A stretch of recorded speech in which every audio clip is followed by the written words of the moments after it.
পবিত্র কোরআন থেকে পৃথিবীতে মোট জলভাগ এবং স্থলভাগের পরিমাণ। তো চলুন প্রথমে আমরা বিজ্ঞান কি বলে এর সম্পর্কে জেনে। আধুনিক বিজ্ঞান আমাদের জানিয়েছে যে পৃথিবীর মোট 71% হচ্ছে পানি এবং 29% হচ্ছে স্থল। এবার পবিত্র কোরআন, যদি সম্পূর্ণ পবিত্র কোরআন পড়েন তাহলে আপনারা পবিত্র কোরআনে এই সম্পূর্ণ পবিত্র কোরআন পড়লে আপনারা সমুদ্র শব্দটি পাবেন 32 বার এবং স্থল বা ভূমি বা জমি এই শব্দগুলো পাবেন আপনারা মোট 13 বার। তাহলে এবার আমরা যোগ করি এগুলোকে, অর্থাৎ 32 যোগ 13 সমান হচ্ছে 45। এবার আমরা যদি শতকরা পরিমাণ বের করি তাহলে আমাদের কি করতে হবে, আমাদের এই প্রথমে স্থলভাগের অনুপাত আমরা বের করি শতকরা। তো স্থলভাগের অনুপাত বের করার জন্য আমাদের স্থল শব্দটা 13, সুতরাং 13 ভাগ করব 45, তাহলে আমরা পাবো 0.2888 এরকম। এবং এটাকে যদি শতকরা করি তাহলে আমাদের 100 দ্বারা গুণ করতে হবে এবং 100 দ্বারা গুণ করে আমরা পাচ্ছি 28.88%, যা 29% এর কাছাকাছি। 28.88% এবং এটা হচ্ছে নিখুঁত। এবং আরেকটা সেটা হচ্ছে জলের পরিমাণ, সেটা যদি আমরা নির্ণয় করি তাহলে 32 ভাগ 45 গুণিত 100, তাহলে আমরা পাই 71.1111%। তাহলে পবিত্র কোরআন থেকে এত নিখুঁত একটা তথ্য কে বলতে পারে? এই আয়াতগুলো বারবার রিপিট, এই শব্দগুলো বারবার রিপিট করার কারণ হয়তো এটাই, আল্লাহ সুবহানাহু ওয়া তাআলা ভালো জানেন এর কারণ। মানে ভূমি এবং সমুদ্র শব্দগুলো বারবার রিপিট করার কারণে তো এটাই হতে পারে যে পরিমাণ। তবে এই ব্যাপারে আল্লাহ সুবহানাহু ওয়া তাআলা ভালো জানেন। ইনশাআল্লাহ পবিত্র কোরআনের আধুনিক বিজ্ঞান এই সিরিজের আরো অনেকগুলো পর্ব আসছে, আপনারা চ্যানেলটি সাবস্ক্রাইব করে রাখুন পরবর্তীতে আপডেট পাওয়ার জন্য। তো আজকের ভিডিও এই পর্যন্তই। আল্লাহ সবাইকে শান্তিতে রাখুন। আসসালামু আলাইকুম ওয়া রাহমাতুল্লাহি ওয়া বারাকাতুহু। পবিত্র কোরআনে একটি অলৌকিক বৈজ্ঞানিক বিষয় নিয়ে আলোচনা করব, সেটি হচ্ছে কেরানো প্যারালাইসিস। আপনারা হয়তো এই টার্মটি সম্পর্কে অনেকেই জানেন, আবার অনেকেই জানেন না। এটি একটি মেডিকেল টার্ম এবং এই কেরানো প্যারালাইসিস হচ্ছে বজ্রাঘাতের ফলে একজন মানুষের সাময়িক সময়ের জন্য তার হাত, পা, লিম্বস, তারপর এগুলো অবশ হয়ে যায়। অর্থাৎ তার সেন্স থাকে কিন্তু এই সাময়িক সময়ের জন্য হাত, পা এগুলো অবশ হয়ে যায়। বজ্রাঘাত হচ্ছে, এটা সম্পর্কে আপনারা জানেন যে খারাপ হচ্ছে সেটা। তো এই একটি তথ্য যে বজ্রাঘাতের ফলে মানুষের হাত, পা সাময়িক সময়ের জন্য অবশ হয়ে যায়, সাময়িক সময়ের জন্য সে প্যারালাইজড হয়ে যায়, অর্থাৎ transient weakness in limbs due to lightning strike. আর এই তথ্যটি পবিত্র কোরআনে খুব সুন্দরভাবে আল্লাহ সুবহানাহু ওয়া তাআলা বলে দিয়েছেন। আল্লাহ সুবহানাহু ওয়া তাআলা পবিত্র কোরআনে বলেছেন, এটা উল্লেখ করা আছে সূরা জারিয়াত, সূরা নম্বর 51, আয়াত 44 এবং 45। এবার চলো সেই আয়াতে কি বলা আছে আমরা দেখে আসি। সেই আয়াতে আল্লাহ সুবহানাহু ওয়া তাআলা বলছেন, অতঃপর তারা তাদের রবের আদেশ সম্পর্কে ঔদ্ধত্য প্রকাশ করলো, ফলে বজ্রাঘাত তাদেরকে পাকড়াও করলো এবং তারা তা দেখছিল। এবং এরপর রাতে বলা হচ্ছে, অতঃপর তারা উঠে দাঁড়াতে পারলো না এবং তা প্রতিরোধ করতে পারলো না। অর্থাৎ দেখুন, তাদের সেন্স ছিল, এখানে ভালোভাবে বুঝুন বিষয়টা, যে তাদের সেন্স ছিল, তারা দেখছিল কিন্তু তারা উঠেও দাঁড়াতে পারলো না, আর তারা তা প্রতিরোধ করতে পারলো না। কেমনভাবে প্রতিরোধ করবে? কারণ তারা তো অবশ হয়ে গেছে, তারা তো প্যারালাইজ হয়ে গেছে, সাময়িক সময়ের জন্য তারা তো প্যারালাইজ হয়ে গেছে, এই জন্য তারা উঠে দাঁড়াতে পারছিল না। তাহলে চিন্তা করুন, আজ থেকে 1449 বছর আগে পবিত্র কোরআন কতটা অ্যাডভান্স লেভেলের, আর কত সুন্দরভাবে আল্লাহ সুবহানাহু ওয়া তাআলা বিষয়টি আমাদের বুঝিয়ে দিয়েছেন। বর্তমান আধুনিক বিজ্ঞান মেডিকেল টার্মে যেটা আবিষ্কার করলো এই কেরানো প্যারালাইসিস, সেই সম্পর্কে আজ থেকে 1500 বছর আগেই খুব সুন্দরভাবে পবিত্র কোরআনে আল্লাহ সুবহানাহু ওয়া তাআলা বলে দিয়েছেন। সেজন্য বলি, এই কোরআন হচ্ছে মহান আল্লাহ সুবহানাহু ওয়া তাআলার বাণী এবং এই কোরআনে রয়েছে হিদায়াত। এই কোরআনে আল্লাহ সুবহানাহু ওয়া তাআলা বলেছেন, এই সেই কিতাব যাতে কোনো সন্দেহ নেই। আল্লাহ সুবহানাহু ওয়া তাআলা সূরা ফুসসিলাত সূরা নম্বর 41 আয়াত নম্বর 53 বলেছেন, আমি আমার নিদর্শনাবলী ব্যক্ত করব তাদের নিজেদের মধ্যে এবং আসমানের দিগন্তে, যাতে তারা বুঝতে পারে এই কোরআন সত্য। তাহলে পবিত্র কোরআন আল্লাহ সুবহানাহু ওয়া তাআলার বাণী, এটাতে আশা করি কারো আপত্তি হবে না। যারা অমুসলিম রয়েছেন তারা আজকের এই ভিডিওটি নিয়ে একবার চিন্তা করবেন এবং পবিত্র কোরআনে আধুনিক বিজ্ঞান সিরিজের আরও যতগুলো ভিডিও রয়েছে সেগুলো সবগুলো দেখবেন এবং চিন্তা করবেন যে এগুলো কে বলতে পারে। এই চমৎকার বৈজ্ঞানিক তথ্যগুলো আজ থেকে 1400 বছর আগে, যে সময় বিজ্ঞানের ছিটে ফোটাও ছিল না, কে বলতে পারে? তিনি আমাদের আল্লাহ সুবহানাহু ওয়া তাআলা। তো আজকের ভিডিও এই পর্যন্তই। রোজেট নেবুলা বা বাংলাতে যেটা বলা হয় রোজেট নীহারিকা, এই সম্পর্কে প্রথমে আমরা দেখব এই নীহারিকা জিনিসটা কি, তারপর রোজেট নীহারিকা, এবং তারপরে আমরা দেখব পবিত্র কোরআন এই সম্পর্কে আমাদের কী তথ্য দিচ্ছে। তো চলুন ভিডিওটি শুরু করা যাক। নীহারিকা জিনিসটা আসলে কি? নীহারিকা হচ্ছে এই মহাকাশে গ্যাসের মেঘের মতো কিছু অঞ্চল রয়েছে যেগুলো হাইড্রোজেন গ্যাস, প্লাজমা এবং ধূলিকণা নিয়ে গঠিত। এমন একটা নির্মাণকেই বলা হয় নীহারিকা, বা ইংরেজিতে বলা হয় নেবুলা। মহাবিশ্বের বিরাট বিরাট নক্ষত্রগুলো থেকে নেবুলার সৃষ্টি হয়। এই নক্ষত্রগুলোর উচ্চ অভ্যন্তরীণ চাপ এবং তাপমাত্রার কারণে তারা মহাকাশে তাদের অভ্যন্তরীণ গ্যাসগুলো ছড়িয়ে দেয়। এই গ্যাসের বিস্ফোরণগুলি খুব দ্রুত এবং বিশাল এলাকা নিয়ে হয়। এই গ্যাসগুলি পরবর্তীতে গ্যাসের মেঘ গঠনে একত্রিত হয় আর তাপমাত্রা 15,000 ডিগ্রি সেন্টিগ্রেডের বেশি হয়ে থাকে। 15,000 ডিগ্রি সেন্টিগ্রেডের বেশি হয়ে থাকে। একবার চিন্তা করুন, 15,000 ডিগ্রি সেন্টিগ্রেড। আর এরকমই একটি নেবুলা হচ্ছে রোজেট নেবুলা বা রোজেট নীহারিকা, যা দেখতে অনেকটা লাল গোলাপের মতো। আর এ কারণেই বিজ্ঞানীরা এই নেবুলার নাম দিয়েছেন রোজেট নেবুলা বা রোজেট নীহারিকা। এই রোজেট নীহারিকার বিস্তৃতি 5টি চাঁদের সমান এবং এর যে ব্যাস সেটা ধরা হয়েছে 130 লাইট ইয়ার বা 130 আলোকবর্ষ। পেনিসরেন্ট বিশ্ববিদ্যালয়ের সিনিয়র গবেষক এবং জ্যোতির্বিদ লিজা টাউনসিলের নেতৃত্বে একটি দল এক্স রে টেলিস্কোপ দ্বারা এই রোজেট নীহারিকা পর্যবেক্ষণ করেন। তারা এই রোজেট নীহারিকার মধ্যে সদ্য উৎপন্ন কিছু ছোট ছোট তারাও দেখতে পেয়েছিলেন। তারা আর ঠিক এরকমই একটি তথ্য নাসার অফিসিয়াল ওয়েবসাইটেও দেওয়া হয়েছে। মূল কথা হচ্ছে এই রোজেট নীহারিকা বিশাল বড় একটি গোলাপের মতো দেখতে। এটা হচ্ছে মেন কথা। এবার আসি পবিত্র কোরআন এই নীহারিকা সম্পর্কে কি বলছে। আমরা এটা জানার জন্য চলে যাব পবিত্র কোরআনের সূরা রহমান, সূরা নম্বর 55, আয়াত নম্বর 37। এই আয়াতে আল্লাহ সুবহানাহু ওয়া তাআলা বলছেন, যেদিন আকাশ বিদীর্ণ হবে অতঃপর তা রক্তিম গোলাপের ন্যায় লাল চামড়ার মতো হবে। আবার লক্ষ্য করুন, অতঃপর তা রক্তিম গোলাপের ন্যায় লাল চামড়ার মতো হবে।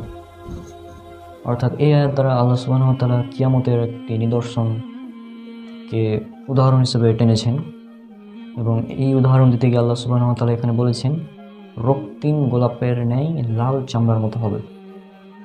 অর্থাৎ বিষয়টা ঠিক ওই যে নেবুলার মতো, যেগুলো আপনারা স্ক্রিনে দেখলেন তখন, ওই রোজেট নেবুলার মতোই বিষয়টা হবে। অর্থাৎ এখানে আল্লাহ সুবহানাহু ওয়া তাআলা কিয়ামতের এই নিদর্শনটাকে একটি লাল গোলাপের সাথে তুলনা করেছেন।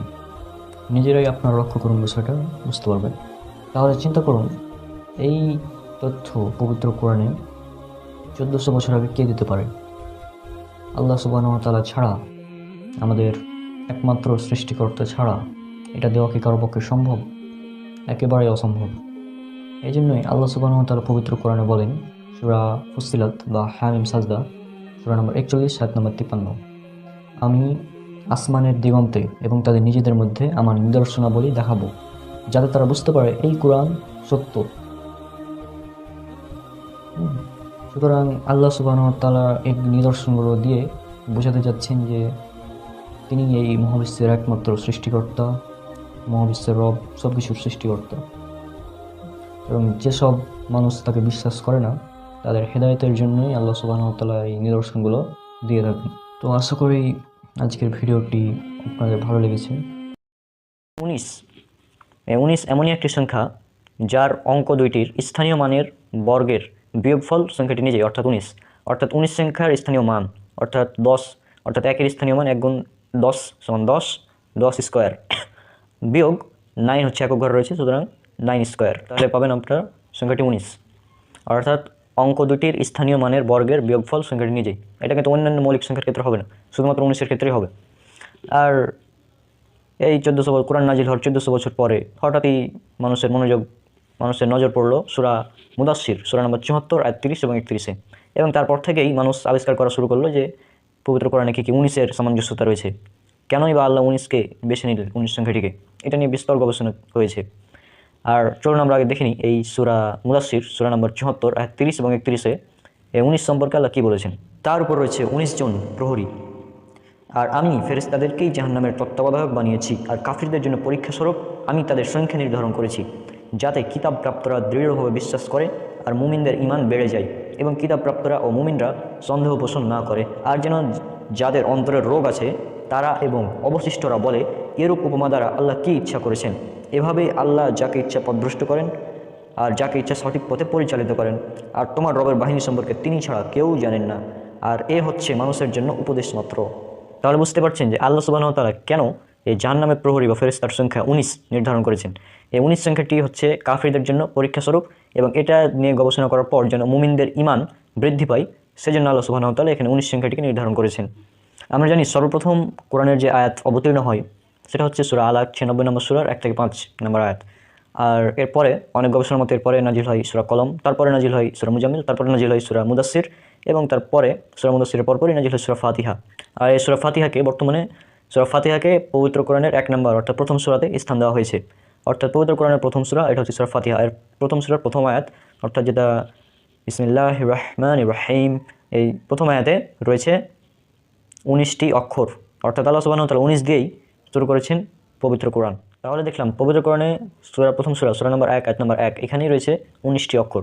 এবার দেখুন আমরা একে একে মিরাকেলগুলো আস্তে আস্তে দেখতে থাকি, গাণিতিক প্রকৌশলগুলো। প্রথম 1 নম্বর সেটা হচ্ছে, যদি আমরা এই পবিত্র কোরআনের সূরা ফাতিহা অর্থাৎ সূরা নাম্বার এবং এরপরে আয়াত সংখ্যা অর্থাৎ সূরা নাম্বার 1 এরপর আয়াত সংখ্যা 1 2 3 4 5 6 7 এভাবে যদি বসাই, তাহলে পুরো যে সংখ্যাটা পাওয়া যাবে অর্থাৎ 1 1 2 3 4 5 6 7, তাহলে এই পুরো সংখ্যাটা 19 দ্বারা ডিভাইডেড উইথ নো রিমাইন্ডার, অর্থাৎ কোনো ভাগশেষ থাকবে না। এবার 2 নম্বর পরীক্ষা যদি আমরা সূরা সংখ্যার পর আয়াতের অক্ষর সংখ্যাগুলো বসাই, অর্থাৎ সূরা নম্বর 1 এরপর অক্ষর সংখ্যা 19 17 12 11 19 18 43 এভাবে যদি আমরা বসাই, যে সংখ্যাটা আপনার স্ক্রিনে দেখতে পাচ্ছেন এই সংখ্যাটা যদি আমরা বসাই এবং এভাবে যদি আমরা সাজাই সংখ্যাটিকে, এবং এটা যদি আমরা 19 দ্বারা ভাগ করি, তাহলে এটাও 19 দ্বারা পরিপূর্ণভাবে ডিভাইডেড উইথ নো রিমাইন্ডার, অর্থাৎ 19 দ্বারা বিভাজ্য হবে, কোনো ভাগশেষ থাকবে না। এবার 3 নম্বর পরীক্ষা যদি আমরা সূরা সংখ্যা এরপর অক্ষর সংখ্যা এবং এদের মোট গাণিতিক মানটা কি আপনার স্ক্রিনে দেখতে পাচ্ছেন যে আরবির 29টি হরফ এবং নিচে দেওয়া আছে প্রতিটির গাণিতিক মান। তো এই হিসাবে যদি আমরা গাণিতিক মান অর্থাৎ সূরা সংখ্যা এরপর আয়াত সংখ্যা এরপর এদের গাণিতিক মান এগুলো যদি বসাই, তাহলে বিশাল বড় সংখ্যা পাবো। এই বড় সংখ্যাটিকে যদি আমরা 19 দ্বারা ভাগ করি, তাহলে এটি 19 দ্বারা সম্পূর্ণভাবে ডিভাইডেড উইথ নো রিমাইন্ডার। এবার যদি আমরা অক্ষর সংখ্যা এবং তাদের গাণিতিক মানের পূর্বে যদি আয়াত সংখ্যাটা বসাই, তাহলে যে বিশাল সংখ্যাটি দাঁড়াবে এবং এই বিশাল সংখ্যাটিকে যদি আমরা 19 দ্বারা ভাগ করি, তাহলে এটা 19 দ্বারা ডিভাইডেড উইথ নো রিমাইন্ডার। 5 নম্বর পরীক্ষায় আমরা সূরা সংখ্যা এবং এরপর আয়াত সংখ্যা এরপর অক্ষর সংখ্যা এবং অক্ষর সংখ্যার গাণিতিক মান যদি এইভাবে বসাই, অর্থাৎ পুরো যে সংখ্যাটি দাঁড়াবে অর্থাৎ সূরা সংখ্যা 1 আয়াত সংখ্যা 7 অক্ষর সংখ্যা 139 এবং অক্ষরের গাণিতিক মান 10143, এই পুরো সংখ্যাটিকে যদি আমরা 19 দ্বারা ভাগ করি, তাহলে সেটা 19 দ্বারা ডিভাইডেড উইথ নো রিমাইন্ডার। 6 নম্বর পরীক্ষায় যদি আমরা সূরা সংখ্যা আয়াত সংখ্যা এবং শব্দ সংখ্যা বসাই, অর্থাৎ যে সংখ্যাটি দাঁড়াবে অর্থাৎ সূরা সংখ্যা 1 আয়াত সংখ্যা 7 শব্দ সংখ্যা 29, তাহলে এই পুরো সংখ্যাটি 19 দ্বারা ডিভাইডেড উইথ নো রিমাইন্ডার। এরপর 7 নম্বর পরীক্ষায় আমরা দেখব সূরা সংখ্যা তারপর আয়াত সংখ্যা তারপর প্রতিটি আয়াতের শব্দ সংখ্যা, অর্থাৎ 1 7 4 4 2 3 4 3 9 এই সংখ্যাটি যদি আমরা বসাই এবং একে যদি আমরা 19 দ্বারা ভাগ করি, তাহলে এটাও 19 দ্বারা ডিভাইডেড উইথ নো রিমাইন্ডার, অর্থাৎ কোনো ভাগশেষ থাকবে না। তাহলে আমরা 7টি অর্থাৎ যেভাবে আমরা করি যেরকমভাবে আমরা 19-এর ব্যালেন্সটা দেখতে চাচ্ছি সেভাবে কিন্তু ব্যালেন্সটা চলে আসছে। তাহলে লক্ষ্য করুন এই যে 19-এর ব্যালেন্স এই সূরা ফাতিহার ভিতরে মাত্র 7টি আয়াত, এই 7টি আয়াতকে রচনা করার জন্য কতটা গাণিতিক প্রকৌশল খাটানো হয়েছে আরও রয়েছে যেটা আমরা কল্পনা করতে পারছি না বর্তমানে। আর এই কারণেই আমার মনে হয় এটা, আমি জানি না অন্য কারণে হতে পারে, এই কারণে আল্লাহ বলেছেন পবিত্র কোরআনে উল্লেখ করা আছে সূরা বাকারা সূরা নম্বর 2 আয়াত নম্বর 23, যে আল্লাহ বলছেন এখানে, আমি আমার বান্দার উপর যা নাজিল বা অবতীর্ণ করছি অর্থাৎ পবিত্র কোরআন, এই ব্যাপারে যদি তোমরা সন্দেহে থাকো তবে এর মতো একটি সূরা নিয়ে আসো, অর্থাৎ পবিত্র কোরআনের মতো একটি সূরা নিয়ে আসো, আর আল্লাহ ব্যতীত তোমাদের সকল সাহায্যকারীকে ডাকো যদি তোমরা সত্যবাদী হও। অর্থাৎ আল্লাহ পবিত্র কোরআন এখানে চ্যালেঞ্জ করেছেন যে যদি তোমরা এই কোরআন নিয়ে সন্দেহ করো তাহলে এর মতো একটি সূরা রচনা করে নিয়ে আসো। মানে চিন্তা করুন, এতভাবে গাণিতিক প্যাটার্ন দিয়ে, এত বৈজ্ঞানিক বিষয়গুলো ইনক্লুড করে, এভাবে এত সুন্দরভাবে এত গাণিতিক প্রকৌশলগুলো খাটিয়ে, মানে জাস্ট আমেজিং, মানে অবাক করা বিষয়। মানে এটা মানুষের দ্বারা কল্পনা করাই সম্ভব না। এরকম কিতাব মানুষ রচনা করবে, এটা কল্পনা করাই অসম্ভব। আর এই কারণে আজ থেকে প্রায় 1400 বছর পার হয়ে গেল পবিত্র কোরআন নাজিল হওয়া, তারপরেও কেউ এই পবিত্র কোরআনে এর মতো একটি সূরা রচনা করতে পারেনি। এত গাণিতিক প্যাটার্ন খাটিয়ে কেউ সূরা রচনা করতে পারেনি। অনেকেই চেষ্টা করেছে কিন্তু ব্যর্থ হয়েছে। এটা একটা চ্যালেঞ্জ। পবিত্র কোরআনে এত এত নিখুঁত গাণিতিক ব্যালেন্স, এত সুন্দর বৈজ্ঞানিক তথ্য ইনক্লুড করে, ভবিষ্যৎবাণী করে একটি গ্রন্থ রচনা করা মানুষের পক্ষে অসম্ভব। বর্তমানে অসম্ভব, কিয়ামত পর্যন্ত অসম্ভব। আর 1400 বছর আগে তো আরোটা অনেকটাই অসম্ভব ছিল। তখন তো বিজ্ঞান এতটা উন্নতও ছিল না, এত গাণিতিক প্যাটার্ন সম্পর্কে কারো ধারণাও ছিল না। এত নিখুঁতভাবে এই গ্রন্থকে রচনা করা হয়েছে এবং আল্লাহ সুবহানাহু ওয়া তাআলার বাণী, এই পবিত্র কোরআন হচ্ছে আল্লাহর বাণী। এখন অনেকেই প্রশ্ন করবেন যে ঠিক আছে, বুঝলাম এতগুলো সংখ্যা আছে, তো এই এত সংখ্যাগুলোর মাঝে থেকে 19 সংখ্যাটিকেই নির্ধারণ করার প্রয়োজন কী ছিল আল্লাহর? অনেকে প্রশ্ন করবে এভাবে। এটা এই কারণে যে 19 সংখ্যা অন্য মৌলিক সংখ্যার চেয়ে 19 সংখ্যার বৈশিষ্ট্যটা সম্পূর্ণ আলাদা। প্রথমে বললাম যে 19 অঙ্ক, 19 যে সংখ্যাটি রয়েছে এই সংখ্যার স্থানীয় মানের বর্গের, এই সংখ্যা দুটির স্থানীয় মানের বর্গের বিয়োগফল এই সংখ্যাটি নিজেই, অর্থাৎ 10 স্কোয়ার মাইনাস 9 স্কোয়ার ইকুয়াল 19, যেটা অন্য কোনো মৌলিক সংখ্যার ক্ষেত্রে হবে না। আপনি চেষ্টা করতে পারেন। পবিত্র কোরআনের যে মূল বিষয়, অর্থাৎ পবিত্র কোরআনের প্রচারের বিষয়গুলোর মধ্যে যেটা মূল, সেটা হচ্ছে আল্লাহর একত্ববাদ প্রচার। এই একত্ববাদ শব্দটির আরবি হচ্ছে ওয়াহিদ, অর্থাৎ ওয়াও আলিফ হা দাল। এটার যদি আমরা গাণিতিক মান যোগ করি তাহলে সেটা হবে 19, অর্থাৎ 6 + 1 + 8 + 4 = 19। তাহলে মূল কথা হচ্ছে যে 19 সংখ্যাটি আল্লাহর একত্ববাদ প্রচারের আরও একটি গুরুত্বপূর্ণ মাধ্যম। এই জন্য আল্লাহ পুরো পবিত্র কোরআন জুড়ে এই 19 সংখ্যার একটি গাণিতিক প্যাটার্নকে সেট করে দিয়েছেন। 19 সংখ্যার সাথে আল্লাহর একত্বের যেমন মিল রয়েছে, ঠিক তেমনই আল্লাহ শব্দটিরও মিল রয়েছে। আল্লাহ শব্দটি পবিত্র কোরআনে মোট তার জাতক হয়েছে 2698 বার। আর এই 2698কে যদি 19 দ্বারা ভাগ করেন, সেটা 19 দ্বারা ডিভাইডেড উইথ নো রিমাইন্ডার, কোনো ভাগশেষ থাকবে না। তাহলে বুঝতে পারছেন এই পবিত্র কোরআন কতটা গাণিতিক প্যাটার্ন, কত সুন্দর বৈজ্ঞানিক তথ্য নিয়ে রচনা করা হয়েছে, এবং এটা আল্লাহর বাণী, আল্লাহ সুবহানাহু ওয়া তাআলার পক্ষ থেকে এসেছে। কারণ কোনো মানুষের দ্বারা এটা লেখা অসম্ভব। আর আল্লাহ পবিত্র কোরআনে চ্যালেঞ্জ করেছেন অনেক জায়গায়। সূরা বাকারা সূরা নম্বর 2 আয়াত নম্বর 23 বলেছেন, যদি তোমরা, আমি আমার বান্দার উপর যে নাজিল করেছি, যদি তোমরা এই ব্যাপারে সন্দেহে থাকো তাহলে এর মতো একটি সূরা রচনা করে নিয়ে আসো এবং আল্লাহ ব্যতীত তোমাদের সকল সাহায্যকারীকে ডাকো যদি তোমরা সত্যবাদী হও। আর এর পরের আয়াতে বলছেন, আর কখনোই তোমরা পারবে না। তাহলে ভয় করো আল্লাহ সুবহানাহু ওয়া তাআলার সেই আগুনকে, অর্থাৎ যা কাফিরদের জন্য সে রেডি করে রাখা হয়েছে। সুতরাং আজকের ভিডিওটা আমরা শুধুমাত্র সূরা ফাতিহাতে যে সমস্ত গাণিতিক ব্যালেন্স 19-এর রয়েছে সেটা নিয়ে আলোচনা করলাম, এবং এর পরবর্তী এপিসোডে ইনশাআল্লাহ পুরো পবিত্র কোরআন জুড়ে 19-এর গাণিতিক প্রকৌশল, এটা পুরোটা হয়তো বলে শেষ করা যাবে না, তাও যতটুকু সম্ভব যেগুলো সাবলীল এবং ভালো, সুন্দর এবং বোধগম্য ক্যালকুলেশন, সহজ ক্যালকুলেশন, সেগুলো নিয়ে আমরা আজকে আলোচনা করব। পবিত্র কোরআনের শুরুতে আল্লাহ শব্দটি বসেছে এমন সূরার সংখ্যা হচ্ছে মোট 42টি। আর এছাড়াও বিভিন্ন জায়গায় পবিত্র কোরআনে বিভিন্ন জায়গায় আল্লাহ শব্দটি বসেছে, যেমন কোনো সূরার 45 নম্বর আয়াতে, কোনো সূরার 48 নম্বর আয়াতে। এভাবে যদি সমস্ত আয়াত সংখ্যাগুলো যোগ করা হয় তাহলে যে হিসাব করে যেটা পাওয়া গিয়েছে যোগফল, সেটা হচ্ছে 1,18,123, যা 19 দ্বারা সম্পূর্ণরূপে ডিভাইডেড উইথ নো রিমাইন্ডার। এবার আসি পবিত্র কোরআনে নাজিল হওয়া সর্বপ্রথম 5টি আয়াত নিয়ে, অর্থাৎ সূরা আলাকের প্রথম 5টি আয়াত। সূরা আলাক এটি পবিত্র কোরআনের 96তম সূরা, অর্থাৎ শুরু থেকে যদি গণনা করেন তাহলে এই সূরাটি বসেছে 96তম অবস্থানে, এবং এটা যদি শেষ থেকে গণনা করেন তাহলে পাবেন ঠিক 19তম অবস্থানে। আর এই সূরার প্রথম 5টি আয়াতে মোট শব্দ রয়েছে ঠিক 19টি। আর এই পুরো সূরাতে, অর্থাৎ পুরো সূরা আলাকে মোট শব্দ রয়েছে 76টি, যা 19 দ্বারা বিভাজ্য। আর এই সূরাতে, সূরা আলাকে মোট আয়াত সংখ্যা রয়েছে ঠিক 19টি। মানে জাস্ট একবার 19-এর ব্যালেন্সটা চিন্তা করেন। পবিত্র কোরআনের শুরু থেকেই 19-এর ব্যালেন্স এটা খাটানো হয়েছে। এবার আসি পবিত্র কোরআনের সর্বশেষ নাজিলকৃত আয়াত সম্পর্কে। পবিত্র কোরআনে সর্বশেষ যে আয়াত নাজিল করা হয়, সর্বশেষ নাজিলকৃত সূরা, সেটা হচ্ছে সূরা নাসর, যা পবিত্র কোরআনের ঠিক 110তম অবস্থানে রয়েছে। আর এই সূরা নাসর এটির আয়াত সংখ্যা হচ্ছে মাত্র 3টি। আর এর প্রথম আয়াতে রয়েছে ঠিক 19টি অক্ষর। আর এই পুরো সূরা নাসরে মোট 19টি শব্দ রয়েছে। তাহলে চিন্তা করুন, পবিত্র কোরআনের যে শুরু হলো সূরা আলাকের প্রথম 5টি আয়াত দিয়ে, সেখানে 19-এর প্রকৌশল খাটানো হয়েছে। এমনকি পবিত্র কোরআনের সর্বশেষ যে নাজিল হলো সূরাটি, সেখানেও এই 19-এর প্রকৌশল খাটানো হয়েছে। তাহলে জাস্ট একবার চিন্তা করুন বিষয়টা। পবিত্র কোরআনের আরেকটি বিস্ময়কর ব্যাপার হলো, সেটা হচ্ছে যে কোরআনিক সংকেত। অর্থাৎ আমরা জানি পবিত্র কোরআনের মোট 29টি সূরার আগে ব্যবহার করা হয়েছে বিভিন্ন সংকেত।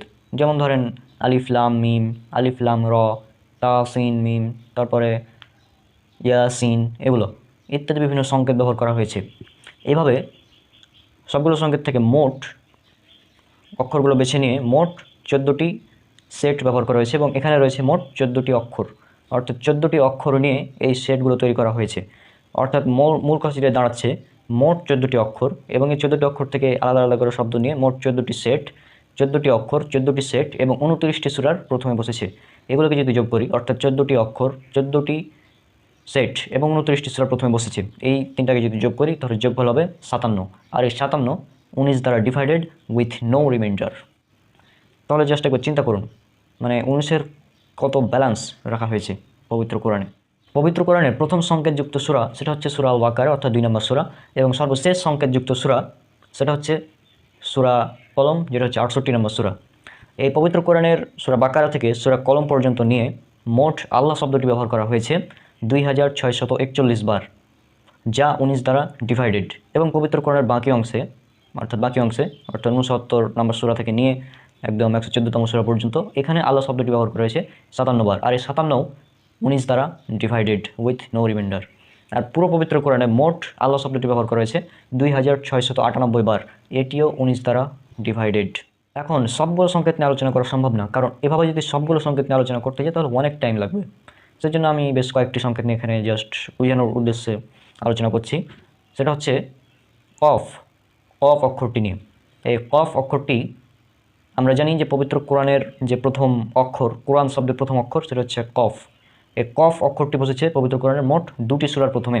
একটা হচ্ছে 42 নম্বর সূরা এবং আরেকটা হচ্ছে 50 নম্বর সূরা কফ। এই 2টি সূরার প্রথমে বসেছে এই কফ অক্ষরটি। আর এই কফ অক্ষরটি সূরাতে ব্যবহার করা হয়েছে মোট 57 বার, এবং সূরা কফে ব্যবহার করা হয়েছে মোট 57 বার।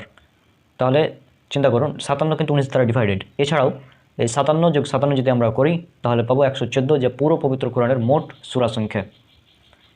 তাহলে জাস্ট একবার চিন্তা করুন বিষয়টা কতটা ব্যালেন্স কাটানো হয়েছে। এছাড়াও সূরার আয়াত সংখ্যা হচ্ছে মোট 53টি, এবং এটি হচ্ছে 42 নম্বর সূরা। তাহলে সূরা নাম্বার যোগ আয়াত সংখ্যা, অর্থাৎ 42 যোগ 53 যদি আমরা করি তাহলে আমরা পাবো 42 যোগ 53 সমান 95। আর এই 95 19 দ্বারা ডিভাইডেড উইথ নো রিমাইন্ডার। আর সূরা কফ, এখানে রয়েছে মোট 45টি আয়াত, এবং এই সূরা কফ এটা হচ্ছে 50তম সূরা। তাহলে 45 যোগ 50 সমান 95, অর্থাৎ 95, এটি 19 দ্বারা ডিভাইডেড উইথ নো রিমাইন্ডার। পবিত্র কোরআনের 19তম আয়াতগুলো নিয়ে হিসাব করে জানা গিয়েছে যে কফ অক্ষরটি এসেছে মোট 76 বার, আর এই 76 19 দ্বারা ডিভাইডেড উইথ নো রিমাইন্ডার। এবার আসি সূরা ইয়াসিন, অর্থাৎ 36 নম্বর সূরা ইয়াসিন সম্পর্কে। এই সূরা ইয়াসিনে ইয়া অক্ষরটি ব্যবহার করা হয়েছে মোট 237 বার, এবং সিন অক্ষরটি ব্যবহার করা হয়েছে 48 বার। তাহলে এই দুটোকে যদি আমরা যোগ করি তাহলে যোগফল হবে 285 বার। তাহলে ইয়াসিন এই শব্দটি মোট ব্যবহার করা হয়েছে, ইয়া এবং সিন আলাদা আলাদাভাবে অক্ষর ব্যবহার করা হয়েছে 285 বার, আর এই 285 19 দ্বারা ডিভাইডেড উইথ নো রিমাইন্ডার। গাণিতিক বিষয়ের আরেকটি বিস্ময়কর সূরা সেটা হচ্ছে সূরা মরিয়ম। আর এই সূরা মরিয়ম পবিত্র কোরআনের ঠিক 19তম সূরা, অর্থাৎ 19তম সূরাতে অবস্থান করছে। এই সূরাতে সর্বপ্রথমে সংকেত হিসেবে মোট 5টি অক্ষর ব্যবহার করা হয়েছে। সেটা হচ্ছে কাফ, হা, ইয়া, আইন, সদ। আর এই 5টি অক্ষর পুরো সূরাতে মোট 798 বার ব্যবহার করা হয়েছে। আর এই 798 19 দ্বারা ডিভাইডেড উইথ নো রিমাইন্ডার। তাহলে জাস্ট একবার চিন্তা করুন যে কতটা ব্যালেন্স রাখা হয়েছে পুরো পবিত্র কোরআন জুড়ে। প্রফেসর সিজার আদিব মাজুলের গবেষণা মতে এরকম বহু সংখ্যার 19-এর ক্যালকুলেশন রয়েছে। আমাদের দৈনন্দিন জীবনে এই 19 সংখ্যার অনেক ব্যবহার রয়েছে। যেমন আমাদের দৈনন্দিন জীবনে ব্যবহৃত একটি শব্দ হচ্ছে দিবস। এই দিবস শব্দের আরবি শব্দ হচ্ছে ইয়ম। আর এই ইয়ম বা দিবস এই শব্দটি পুরো পবিত্র কোরআনে ব্যবহার করা হয়েছে মোট 365 বার। আর আমরা জানি পৃথিবী সূর্যকে প্রদক্ষিণ করে এক বছরে, অর্থাৎ 365 দিনে। আর এই পৃথিবীর নিজ অক্ষের চারিদিকে 365 বার ঘুরে এক বছরে, যে কারণে আমাদের দিন হয় 365টি, অর্থাৎ 365 দিন হয়। আর পবিত্র কোরআনে দিবস শব্দটি ব্যবহার করা হয়েছে এক বচনে 365 বার এবং বহু বচন ব্যবহার করা হয়েছে মোট 30 বার। আর এই 30 হচ্ছে আমাদের মাসের হিসাব। এখন অনেকে বলবেন যে আর ভাই কোনো মাস তো 31ও হয়, কোনো মাস 29ও হয়। হ্যাঁ, এটারও খুব সুন্দর সমাধান আল্লাহ সুবহানাহু ওয়া তাআলা পবিত্র কোরআনে দিয়ে রেখেছেন। আমরা জানি চন্দ্র মাসের হিসাব করা হয় 29 দিন এবং 30 দিন, এবং সৌর মাস এগুলো হচ্ছে 30 দিন এবং 31 দিন। আর আপনি যদি এই 29, 30 এবং 30 এবং 31কে নিয়ে গড় করেন তাহলে সেটা 30ই হবে।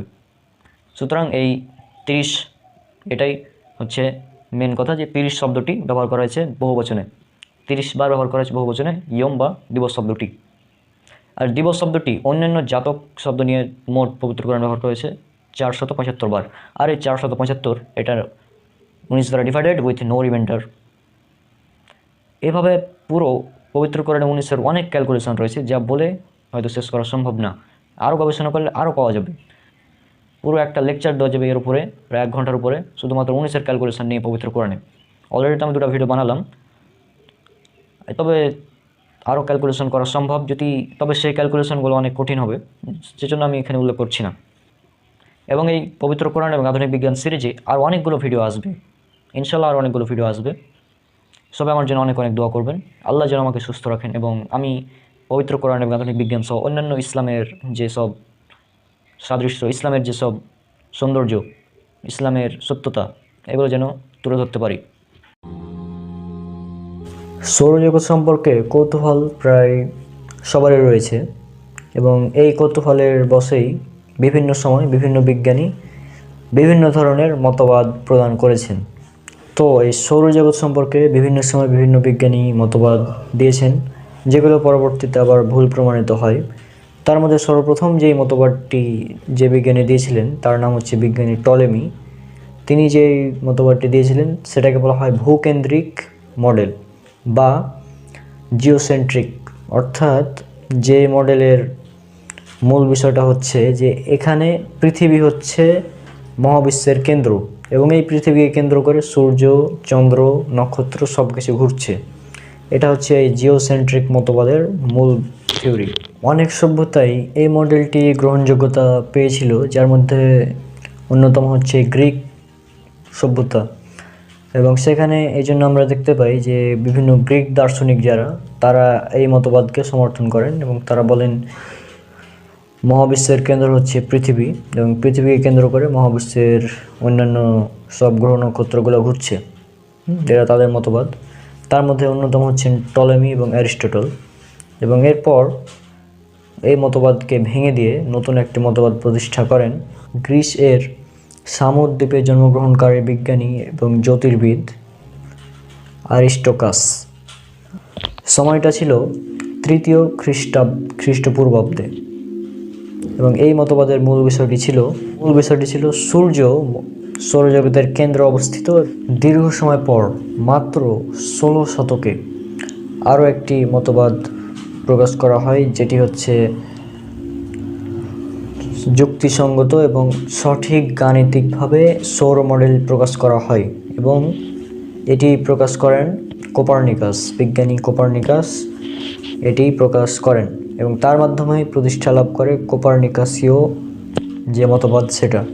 এরপর কোপার্নিকাসের এই মতবাদটিকে আরও উন্নতি সাধন করান বিজ্ঞানী কেপলার এবং গ্যালিলিও। সর্বপ্রথম একটি নতুন আবিষ্কৃত দূরবীক্ষণ যন্ত্র দ্বারা পর্যবেক্ষণ করে এই মতবাদটি প্রতিষ্ঠা করেন বিজ্ঞানী গ্যালিলিও। এরপর উইলিয়াম হার্সেল এবং ফ্রেডরিক ভেসেল সহ অন্যান্য জ্যোতির্বিদ সহ বিভিন্ন বিজ্ঞানীরা বিভিন্ন পরীক্ষা নিরীক্ষার পর এই মতবাদটিকেও ভুল প্রমাণ করেন।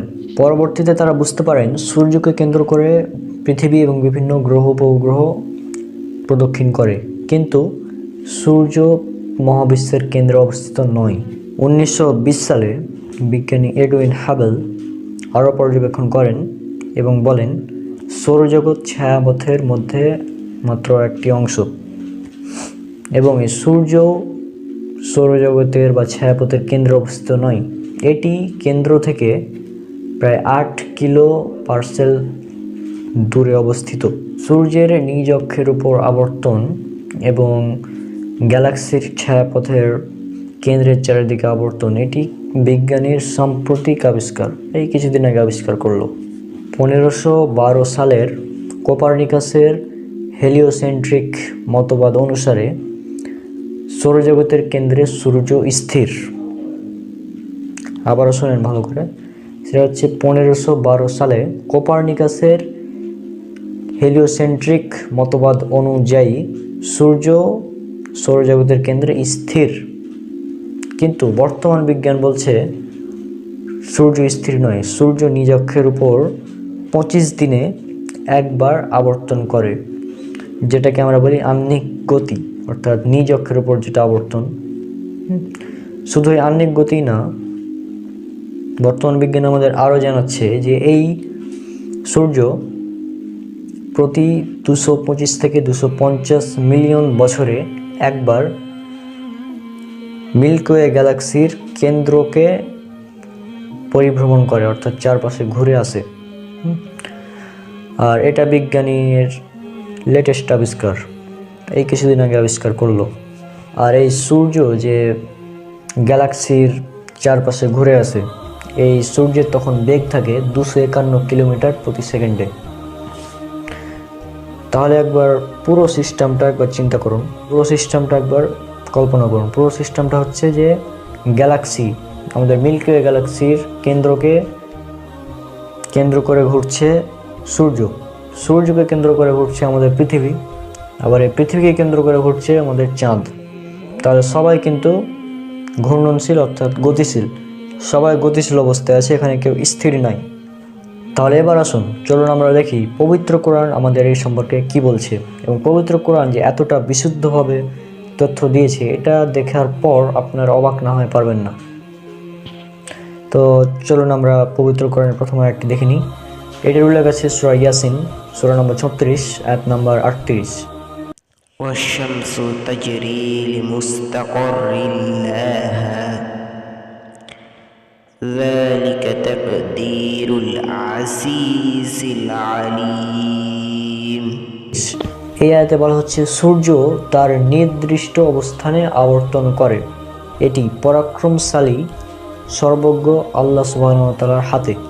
অর্থাৎ এখানে বলা হচ্ছে সূর্য নির্দিষ্ট অবস্থানে আবর্তন করে, অর্থাৎ তার নিজ অক্ষের গতি যেটা আমরা দেখলাম, অর্থাৎ সে নিজে নিজেই ঘুরে, এটাকে আমরা আহ্নিক গতি বলি। এবং এরপরের একটি আরও স্পষ্ট, সেটা হচ্ছে সূরা ইয়াসিন, সূরা নম্বর 36, আয়াত নম্বর 40। لا الشمس ينبغي لها أن تدرك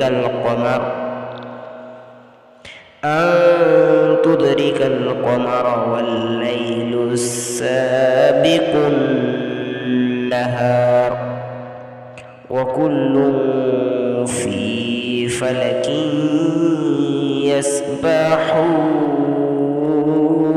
يسبحون। সেখানে বলা হচ্ছে সূর্যের জন্য সম্ভব নয় চাঁদের নাগাল পাওয়া, এবং রাতের জন্য সম্ভব নয় দিনের নাগাল পাওয়া, আর প্রত্যেকেই নিজ নিজ কক্ষপথে ভেসে বেড়ায়। অর্থাৎ প্রত্যেকেই নিজ নিজ কক্ষপথে ভেসে বেড়ায়, অর্থাৎ এখানে সূর্য এবং চাঁদের কথা বলা হচ্ছে। সূর্যের কথা যেটা আমরা নিব এখান থেকে, সেটা হচ্ছে যে সূর্য নিজের কক্ষপথে ভেসে বেড়ায়, অর্থাৎ আমরা যেটা বললাম গ্যালাক্সির চারিদিকে ঘুরে আসে সূর্য।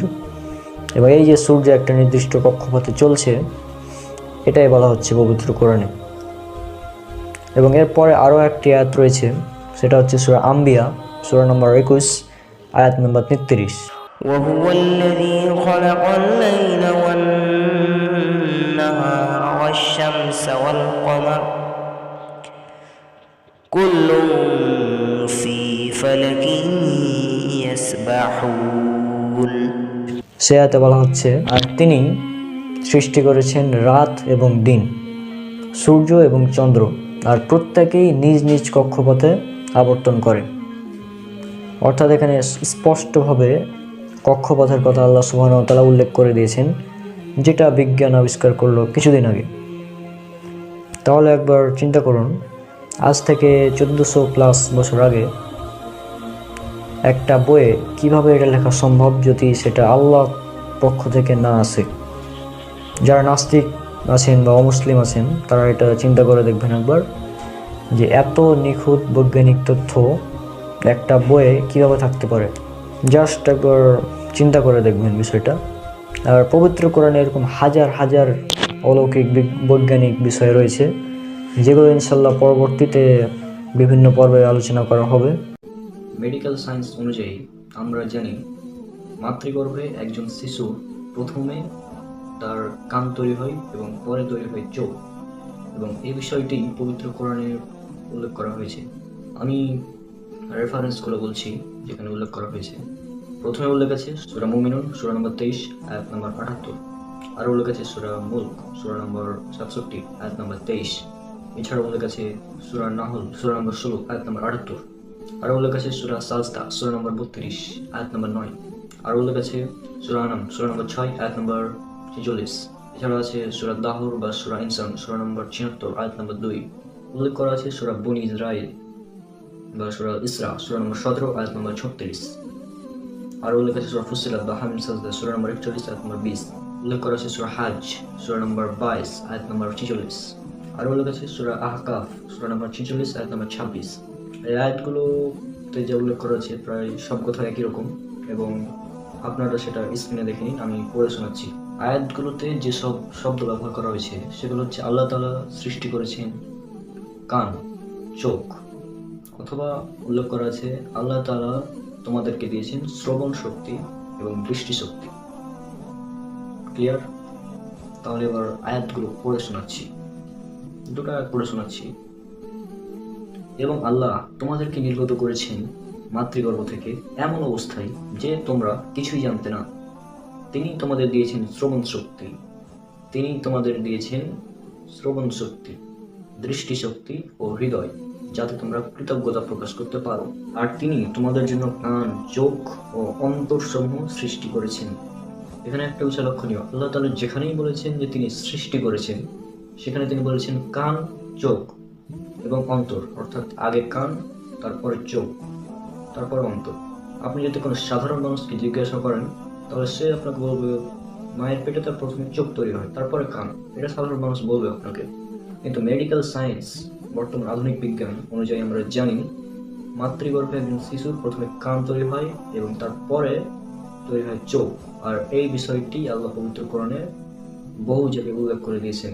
তিনি বলে দিয়েছেন তিনি সৃষ্টি করেছেন কান, চোখ, কান, চোখ, যেখানে দেখবেন আগে কান পরে চোখ। যেসব আয়াতগুলোতে আল্লাহ তাআলা অঙ্গের কাজের কথা উল্লেখ করেছেন, অর্থাৎ অঙ্গসমূহের কাজ, সেখানে তিনি আগে চোখ পরে কান।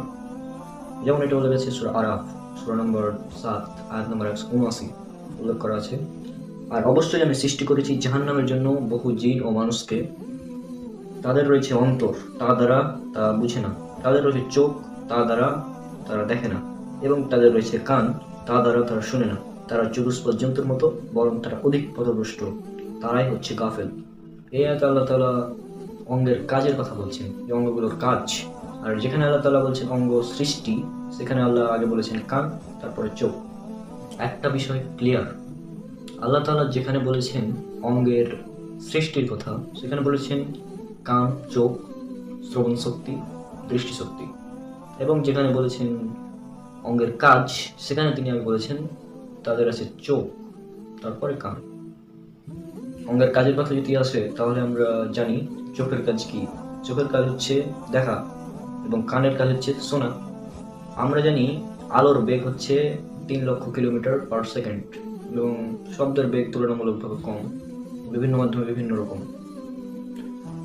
তো বিষয়টি হচ্ছে যে শব্দের বেগের তুলনায় আলোর বেগ বেশি, সুতরাং আপনি কোনো শব্দ শোনার চেয়ে আগে দেখতে পাবেন, আগে আপনি দেখতে পাবেন, অর্থাৎ চোখের কাজটা হচ্ছে আগে।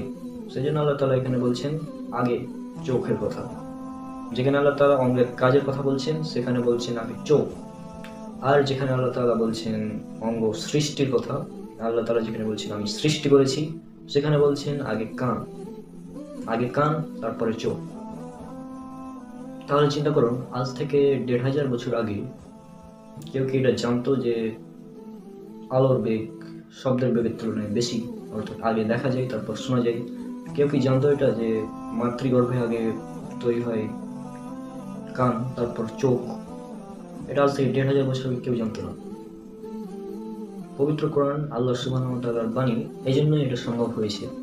একটি শিশু যখন মাতৃগর্ভে থাকে তখন সে কয়টি স্তরে থাকে, অর্থাৎ এটি ভ্রূণতত্ত্ব বিজ্ঞানের একটি বিষয়। সেটা হচ্ছে একটি শিশু যখন তার মাতৃগর্ভে থাকে তখন সে কয়টি স্তরে থাকে। এ সম্পর্কে আমরা আগে জানবো আমাদের আধুনিক বিজ্ঞান কি বলে। বর্তমান আধুনিক বিজ্ঞান আমাদের বলছে একটি শিশু যখন মাতৃগর্ভে থাকে তখন সে 3টি স্তরে থাকে। এই 3টি স্তরের প্রথমটি হচ্ছে মাতৃগর্ভের সম্মুখ দেয়াল, এরপর হচ্ছে জরায়ু দেয়াল, এবং এরপর হচ্ছে গর্ভফুলের অভ্যন্তরীণ অতি পাতলা পর্দা। এই 3টি স্তরের মধ্যেই একটি শিশু থাকে এবং শিশুটি এখানে অবস্থান করে প্রসবের আগ পর্যন্ত। তাহলে আমরা বুঝলাম একটি শিশু যখন মাতৃগর্ভে থাকে তখন এই 3টি স্তরের মধ্যে অবস্থান করে। অর্থাৎ একটি শিশু যখন তার মায়ের পেটে থাকে তখন এই 3টি স্তর বা এই 3টি পর্দা তাকে প্রোটেক্ট করে। আচ্ছা, এবার দেখি আমাদের পবিত্র কোরআনে আল্লাহ তাআলা এ সম্পর্কে কি বলছেন। আল্লাহ সুবহানাহু ওয়া তাআলা পবিত্র কোরআনে বলছেন, এটা উল্লেখ করা হয়েছে সূরা জুমার সূরা নম্বর 39 আয়াত নম্বর 6। এখানে আল্লাহ তাআলা স্পষ্টভাবে বলছেন, তিনি তোমাদেরকে তোমাদের মায়ের পেটে 3 স্তরের অন্ধকারের মাঝে ধাপে ধাপে সৃষ্টি করেন। ত্রিবিধ অন্ধকারে বা 3 স্তরের অন্ধকারের মাঝে ধাপে ধাপে সৃষ্টি করেন। এটা আল্লাহ সুবহানাহু ওয়া তাআলা আমাদের স্পষ্টভাবে বলছেন। তাহলে আমরা যেটা দেখতে পেলাম, পবিত্র কোরআন এবং আধুনিক বিজ্ঞান এখানে সেম। অর্থাৎ আল্লাহ সুবহানাহু ওয়া তাআলা যে বিষয়টা আজ থেকে 1400 থেকে 1,500 বছর আগে বলে দিয়েছেন, সে বিষয়টা আধুনিক এমব্রায়োলজি বা ভ্রূণতত্ত্ববিদ্যা আজকে আমাদের জানাচ্ছে যে একটি শিশু যখন মায়ের পেটে থাকে তখন এই 3টি স্তরে সে থাকে। এখন এরপরে যদি কেউ বলে পবিত্র কোরআন আল্লাহ সুবহানাহু ওয়া তাআলার বাণী নয়, এটা মুহাম্মদ সাল্লাল্লাহু আলাইহি সাল্লাম নিজে বানিয়ে লিখেছেন, তাহলে এটা হাস্যকর ছাড়া কিছুই হবে না। কারণ দেখুন, এই এমন একটি বিষয় যে সময়ে কোনো মানুষের পক্ষে জানা সম্ভব ছিল না। আজকে আধুনিক বিজ্ঞান আমাদের এটা জানাচ্ছে, সেজন্য আমরা জানতে পারছি। আর এই সম্পর্কে পবিত্র কোরআনে আল্লাহ সুবহানাহু ওয়া তাআলা আগেই বলে দিয়েছেন, দিস ইজ মিরাকেল। আল্লাহ তাআলা তার পবিত্র গ্রন্থে মানুষকে জানানোর উদ্দেশ্যে বলে দিয়েছেন, এবং আল্লাহ তাআলা বলেছেন, নিশ্চয় বিশ্বাসীদের জন্য নিদর্শন রয়েছে পৃথিবীতে এবং তোমাদের নিজেদের মধ্যে। এটা উল্লেখ করে সূরা জারিয়াত 51 নম্বর সূরার 20 এবং 21 নম্বর আয়াতে। পবিত্র কোরআনে এমন আরো অনেক অলৌকিক বিষয় উল্লেখ করা আছে। ইনশাআল্লাহ আগামী পর্বগুলোতে সেগুলো নিয়ে হাজির হব। ভিডিওটি যদি ভালো লেগে থাকে তাহলে অবশ্যই একটি লাইক দিবেন এবং শেয়ার করবেন আপনাদের বন্ধুদের সাথে, এবং চ্যানেলকে সাবস্ক্রাইব করে সাথে থাকবেন। আর আমার সবগুলো ভিডিও কপিরাইট ফ্রি, আপনারা চাইলে নিজেদের চ্যানেলে আপলোড করতে পারেন, কোনো নাস্তিক মুসলিমদেরকে দিতে পারেন, যাতে তারা এই বিষয়টা জানতে পারে যে ইসলামই একমাত্র সত্য ধর্ম। পবিত্র কোরআনই হলো আল্লাহ সুবহানাহু ওয়া তাআলার বাণী, বর্তমানে একদম নির্ভুল একটি কিতাব। এটি আল্লাহ সুবহানাহু ওয়া তাআলার পক্ষ থেকে এসেছে। এটা যদি সে নাস্তিক বা মুসলিম বুঝতে পারে এবং আল্লাহ যদি তাকে হেদায়েত দেয়, ইনশাআল্লাহ তারা ইসলাম গ্রহণ করবে। আজকের ভিডিও পর্যন্তই, দেখা হচ্ছে ইনশাআল্লাহ পরের কোনো এপিসোডে। আর পবিত্র কোরআনে আধুনিক বিজ্ঞান সিরিজের আর অনেকগুলো পর্ব আসছে, আপনার চ্যানেলকে সাবস্ক্রাইব করে রাখুন। ইনশাআল্লাহ পরবর্তীতে ভিডিও আসলে দেখতে পাবেন। আসসালামু আলাইকুম ওয়া রাহমাতুল্লাহি ওয়া বারাকাতুহু।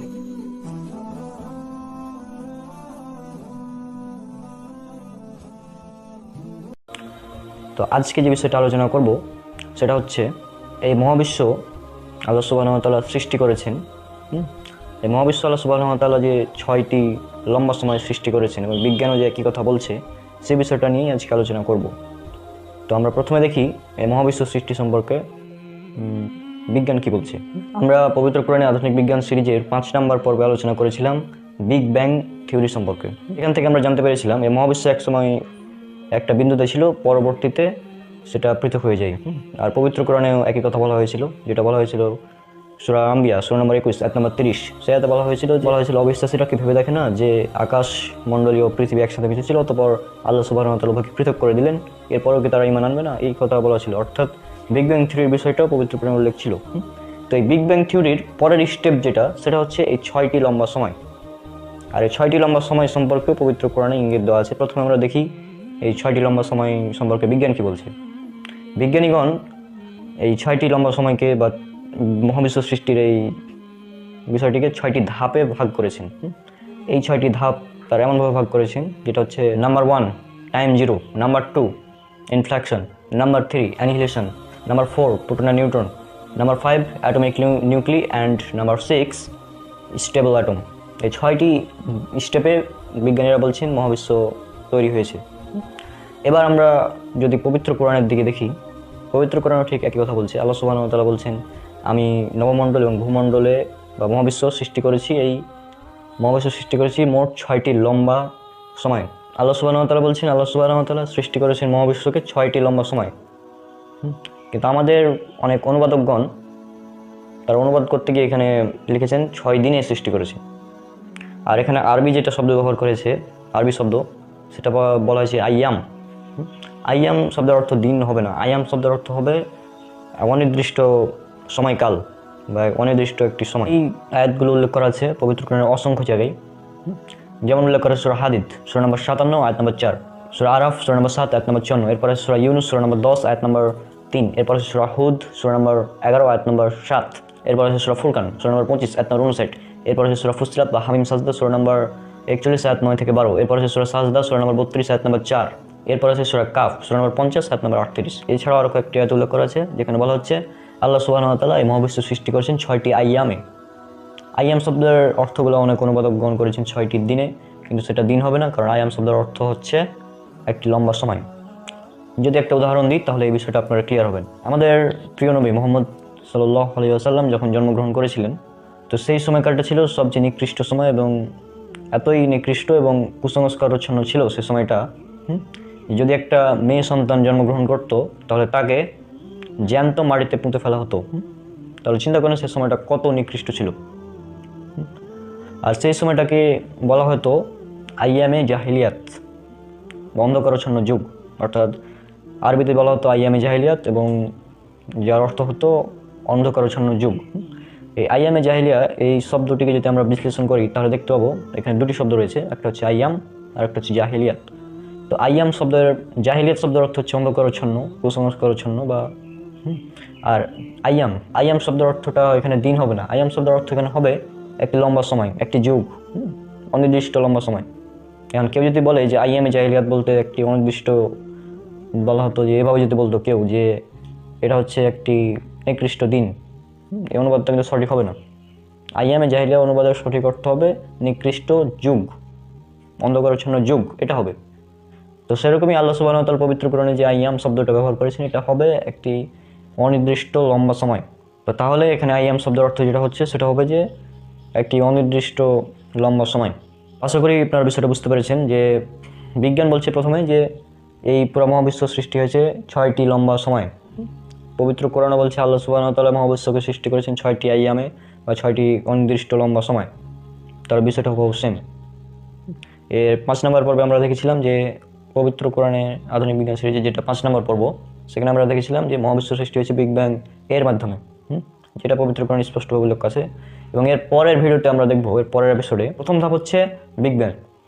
প্রথম ধাপ যেটা সেটা হচ্ছে বিগ ব্যাং, দ্বিতীয় ধাপ এই যে 6টি লম্বা সময়, এবং এর পরের ধাপ যেটার পরের পর্বে আলোচনা করব সেটা হচ্ছে মহাসম্প্রসারণ থিওরি, এক্সপ্যান্ডিং ইউনিভার্স যেটাকে বলা হয়, মহাসম্প্রসারণশীল মহাবিশ্ব। এটা নিয়ে আলোচনা করবো, এবং তার পরের পর্বে আলোচনা করব বিগ ক্রাঞ্চ থিওরি সম্পর্কে, মহাসংকোচন থিওরি। এবং এরপরে আর একটা পর্ব বানাবো যেখানে এই 4টি পর্ব একসাথে থাকবে, বিগ ব্যাং, তারপর 6টি লম্বা সময়, তারপরে হচ্ছে সম্প্রসারণশীল মহাবিশ্ব, এবং 4 নম্বরে হচ্ছে বিগ ক্রাঞ্চ। একটা সময় মহাবিশ্বটা একদম ধ্বংস হয়ে যাবে সংকুচিত হয়ে। এ সম্পর্কে পবিত্র কোরআনে স্পষ্টভাবে উল্লেখ করা আছে, এবং কোরআন ও বিজ্ঞানের যে মত সেটা হুবহু সেম। তো ইনশাল্লাহ পরবর্তীতে এগুলো নিয়ে আলোচনা করবো। ইনশাল্লাহ দেখা হচ্ছে পরে কোনো ভিডিওতে। ততক্ষণ আল্লাহ সবাইকে শান্তিতে রাখুন। আসসালামু আলাইকুম ওয়া রাহমাতুল্লাহি ওয়া বারাকাতুহু। মহাবিশ্বের এই মহাসম্প্রসারণ তত্ত্ব বা মহাবিশ্ব যে সম্প্রসারণ হচ্ছে, এই থিওরিটা সর্বপ্রথম দিয়েছিলেন আলবার্ট আইনস্টাইন, কিন্তু সে সময় এটা কেউ অ্যাকসেপ্ট করেনি। বা অন্য কোনো বিজ্ঞানী সেটা অ্যাকসেপ্ট করেনি। কারণ সে সময় মানুষ বিশ্বাস করতো যে মহাবিশ্ব হচ্ছে স্থির, বাড়ে না বা কমে না। তারা বিশ্বাস করতো মহাবিশ্বটা স্থির, যেভাবে আছে সেভাবে। এই জন্য আলবার্ট আইনস্টাইনের থিওরিটা সে সময় অ্যাকসেপ্ট করেনি। পরবর্তীতে বিংশ শতাব্দীর গোড়ার দিকে রাশিয়ান পদার্থবিদ আলেকজান্ডার ফ্রাঙ্ক ম্যান এবং বেলজিয়ামের মহাবিশ্ব তত্ত্ববিদ জিওর্ড লিমেট্রি একটি থিওরি দিয়ে বা তাত্ত্বিকভাবে গণনা করে দেখেন যে মহাবিশ্ব সময়ের সাথে সাথে সম্প্রসারিত হচ্ছে, অর্থাৎ মহাবিশ্ব অবিরত গতিশীল অবস্থায় আছে। এটি সময়ের সাথে সম্প্রসারিত হচ্ছে তো হচ্ছেই। আর মহাবিশ্ব সময়ের সাথে সাথে সম্প্রসারিত হচ্ছে তো হচ্ছেই। তারা এই গণনার মাধ্যমে এটা বের করেন। এরপর 1929 সালে এই ব্যাপারে পর্যবেক্ষণমূলক তথ্যের মাধ্যমে এই ব্যাপারে একটি নিশ্চিত প্রমাণ প্রতিষ্ঠা করেন আমেরিকান জ্যোতির্বিদ বিজ্ঞানী এডউইন হাবেল। তিনি তার একটি টেলিস্কোপ দিয়ে, যেটাকে আমরা হাবল টেলিস্কোপ নামে চিনি, সেই টেলিস্কোপ দিয়ে এটি পর্যবেক্ষণ করে দেখেন যে মহাবিশ্বের প্রতিটি নক্ষত্র এবং নক্ষত্রমণ্ডলী একে অপর থেকে দূরে সরে যাচ্ছে। এবং এরপর তারা এই সিদ্ধান্তেই তিনি উপনীত হন যে এরা যেহেতু দূরে সরে যাচ্ছে, সেহেতু এরা একসময় কাছে ছিল, আরও কাছে এবং এটা একসময় তারা মিশেছিল। এবং এটার পরেই বিগ ব্যাং থিওরিটাও আপনার সবাই মানতে শুরু করে, কারণ এর আগে বিগ ব্যাং থিওরিকেও অনেকে গ্রহণ করেনি।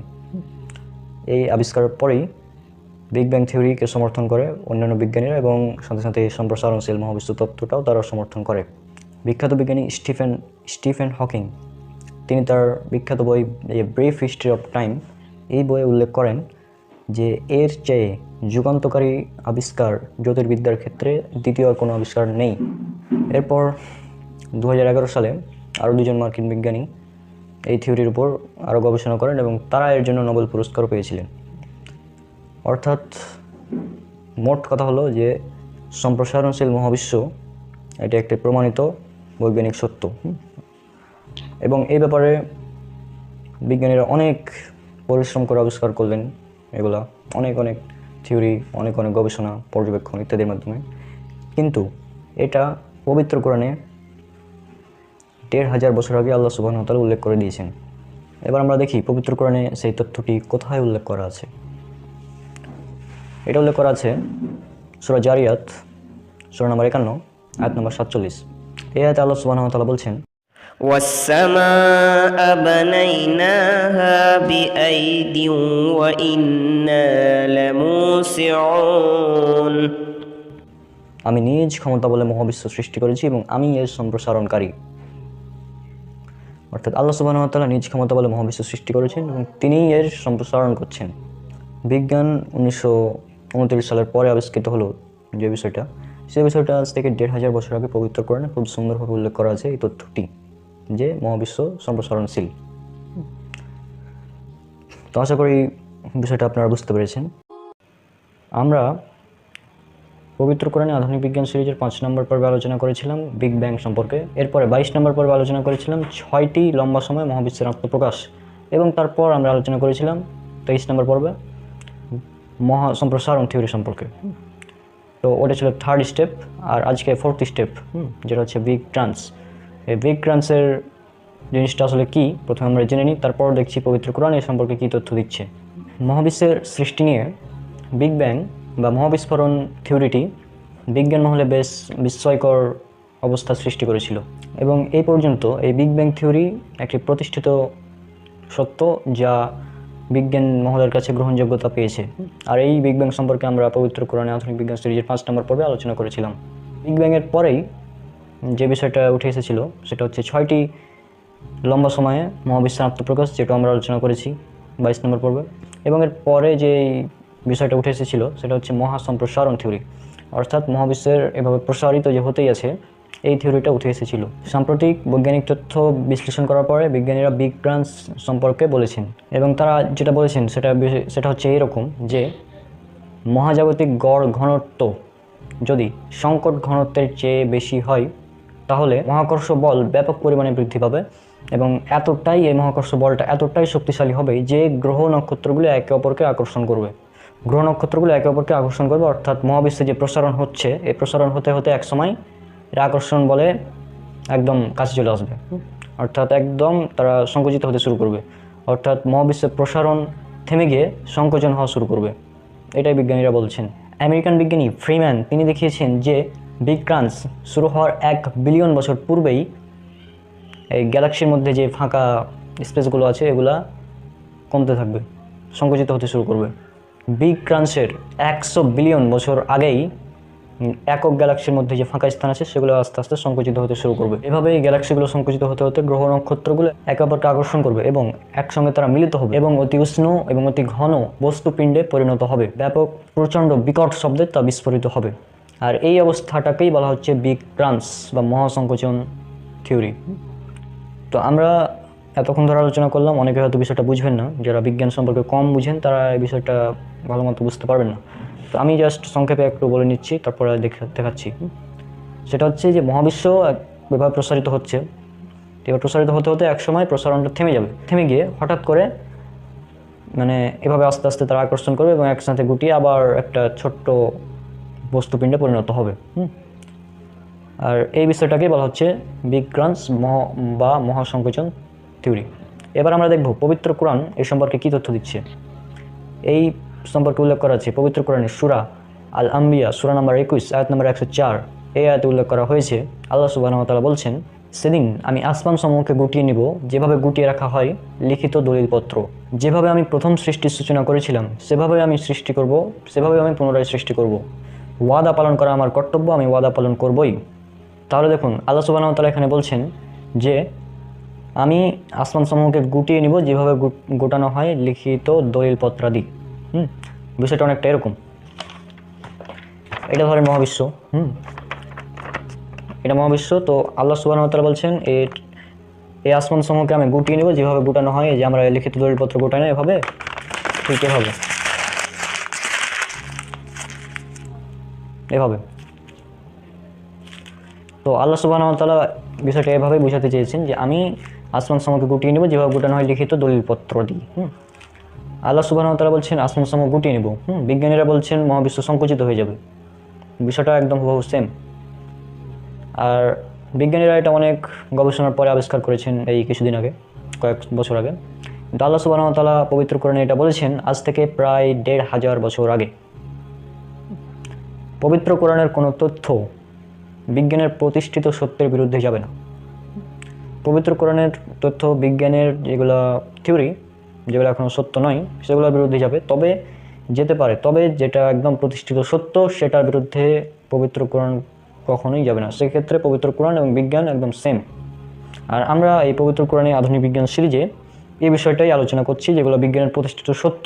তো আশা করি আপনারা বুঝতে পেরেছেন যে আমরা যে এই থিওরি, মহাসংকোচন থিওরি, এটা পবিত্র কোরআনে খুব সুন্দরভাবে উল্লেখ করা আছে। আর আগামী পর্বে অর্থাৎ 25 নম্বর পর্বটা আমরা বানাবো এই 4টা ভিডিওর উপর একটা সিকোয়েন্স ভিডিও, যেখানে থাকবে বিগ ব্যাং, তারপরে থাকবে 6টি লম্বা সময় মহাবিশ্বের আত্মপ্রকাশ, তারপরে থাকবে মহাসম্প্রসারণ থিওরি এবং 4 নম্বরে থাকবে মহাসংকোচন বা এটা। সেটা একটি সংক্ষিপ্ত ভিডিওতে আমরা আলোচনা করব একসাথে সবগুলো। তো সেই ভিডিও দেখার আমন্ত্রণ জানিয়ে আজকের ভিডিও শেষ করছি এখানেই। ইনশাআল্লাহ দেখা হচ্ছে পরের ভিডিওতে।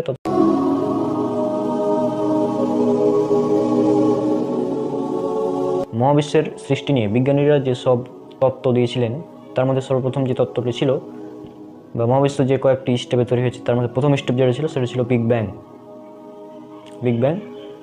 আর এই বিগ ব্যাং সম্পর্কে আমরা 5 নম্বর পর্বে আলোচনা করেছি এবং এই ভিডিও যেগুলো আমরা বানিয়েছি এর আগে সেগুলো সবগুলো লিঙ্ক ভিডিওর ডেসক্রিপশন বক্সে দেওয়া থাকলো, আপনারা সেখান থেকে দেখে নেবেন। তো 5 নম্বর পর্বে আমরা যেটা আলোচনা করেছিলাম বিগ ব্যাং সম্পর্কে। বিগ ব্যাং জিনিসটা আসলে কি? বিগ ব্যাং হচ্ছে এই মহাবিশ্বের সব কিছু একটা সময় একটা বিন্দুতে পুঞ্জীভূত ছিল, অতঃপর একটি বিস্ফোরণের মাধ্যমে সব পৃথক হয়ে যায় এবং তৈরি হয় গ্যালাক্সি, নক্ষত্র, গ্রহ, সব কিছু এভাবে। আর এই বিগ ব্যাং থিওরির ব্যাপারে পবিত্র কোরআনে আজ থেকে ১৫০০ বছর আগে বলা হয়েছিল। আল্লাহ সুবহানাহু ওয়া তাআলা বলছেন পবিত্র কোরআনে সূরা আল আম্বিয়া সূরা নম্বর 21 আয়াত নম্বর 30, সে আয়াতে আল্লাহ সুবহানাহু ওয়া তাআলা বলছেন, অবিশ্বাসীরা কি দেখে না যে আকাশমণ্ডলীয় পৃথিবী মিশেছিল ওতপ্রোতভাবে, অতঃপর আমি উভয়কে পৃথক করে দিলাম, এরপরেও কি তারা ঈমান আনবে না? আল্লাহ সুবহানাহু ওয়া তাআলা জিজ্ঞেস করছেন কাফেরদেরকে যে এরপরেও কি তারা ঈমান আনবে না, যে এত খুব সুন্দর বৈজ্ঞানিক তথ্য আমি তাদেরকে দিয়ে দিলাম, যেটা তোমরা বিভিন্ন যন্ত্র ব্যবহার করে তোমরা আবিষ্কার করলে, সেটা আমি আল্লাহ সুবহানাহু ওয়া তাআলা আগেই বলে দিলাম পবিত্র কোরআনে, তারপরেও কি তোমরা ঈমান আনবে না? এটা ছিল big bang theory. Big bang থিওরিতে বলা হচ্ছে যে মহাবিশ্বের সব কিছু একটা বিন্দুতে ছিল, আল্লাহ সুবহানাহু ওয়া তাআলা বলছেন আকাশ ও পৃথিবী একটা বিন্দুতে ছিল। তো এই দুটো সেম, সুতরাং মহাবিশ্বের যে সৃষ্টির প্রথম স্টেপ বিগ ব্যাং, সেটা পবিত্র কোরআন থেকে প্রমাণিত। আর এই বিষয়ে বিস্তারিত আপনারা জানতে চাইলে দেখতে পারেন 5 নম্বর পর্বটি, পবিত্র কোরআন আধুনিক বিজ্ঞান সিরিজের 5 নম্বর পর্ব, যেটা ভিডিও ডেসক্রিপশন বক্সে দেওয়া আছে। এরপর আমরা আলোচনা করেছিলাম মহাবিশ্ব সৃষ্টির দ্বিতীয় স্টেপ, যেটা ছিল 6টি লম্বা সময়ে মহাবিশ্বের আত্মপ্রকাশ। এই সম্পর্কে আমরা আলোচনা করেছিলাম 22 নম্বর পর্বে, পবিত্র কোরআন আধুনিক বিজ্ঞান সিরিজের 22 নম্বর পর্বে। তো সেখানে বলা হয়েছিল যে বিজ্ঞানীরা যে 6টি স্টেপ দিয়েছিলেন, সেই 6টি স্টেপ হলো: number 1 time zero, number 2 inflection, number 3 annihilation, number 4 proton আর neutron, number 5 atomic nuclei and number 6 stable atom. এই 6টি স্টেপ বিজ্ঞানীরা বলছেন যে এই 6টি স্টেপের মাধ্যমে এটা তৈরি হয়েছে মহাবিশ্ব।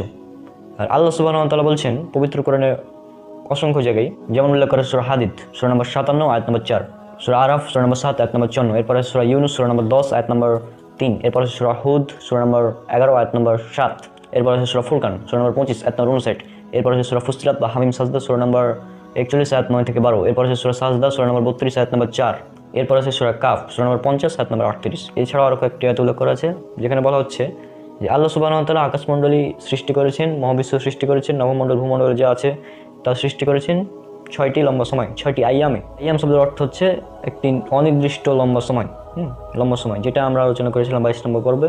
সেটা যদি আপনারা দেখেন তাহলে ইনশাআল্লাহ ক্লিয়ার হয়ে যাবেন। 23 নম্বর পর্বে আমরা আলোচনা করেছিলাম মহাসম্প্রসারণ থিওরি নিয়ে, যে মহাবিশ্ব বিগ ব্যাংয়ের পর থেকে অবিরতভাবে বাড়ছেই, এভাবে সম্প্রসারিত হতেই আছে। আর এই সম্পর্কে আল্লাহ সুবহানাহু ওয়া তাআলা বলছেন পবিত্র কোরআনে সূরা জারিয়াত সূরা নম্বর 51 আয়াত নম্বর 47। আল্লাহ সুবহানাহু ওয়া তাআলা বলছেন, আমি নিজ ক্ষমতা বলে মহাবিশ্ব সৃষ্টি করেছি এবং আমি এর সম্প্রসারণকারী। আল্লাহ বলছেন আমি এর সম্প্রসারণকারী, আর বিজ্ঞান বলছে মহাবিশ্ব সম্প্রসারিত হচ্ছে, সুতরাং দুটাই হুবহু সেম। তাহলে আমরা 3rd স্টেপ পবিত্র কোরআন থেকে দেখলাম। এরপরে আমরা 4th স্টেপ দেখব, যেটা হচ্ছে বিগ ক্রাঞ্চ, অর্থাৎ যেটা আমরা এর আগের পর্বে অর্থাৎ 24 নম্বর পর্বে যেটা আলোচনা করেছিলাম বিগ ক্রাঞ্চ সম্পর্কে। বিগ ক্রাঞ্চ বিষয়টা কি? বিগ ক্রাঞ্চ বিষয়টা হচ্ছে এই মহাবিশ্ব সম্প্রসারিত হতে আছে, এই সম্প্রসারিত হতে হতে একটা সময় এই সম্প্রসারণটা থেমে যাবে। এই সম্প্রসারণটা থেমে যাওয়ার পর আবার সংকুচিত হওয়া শুরু করবে।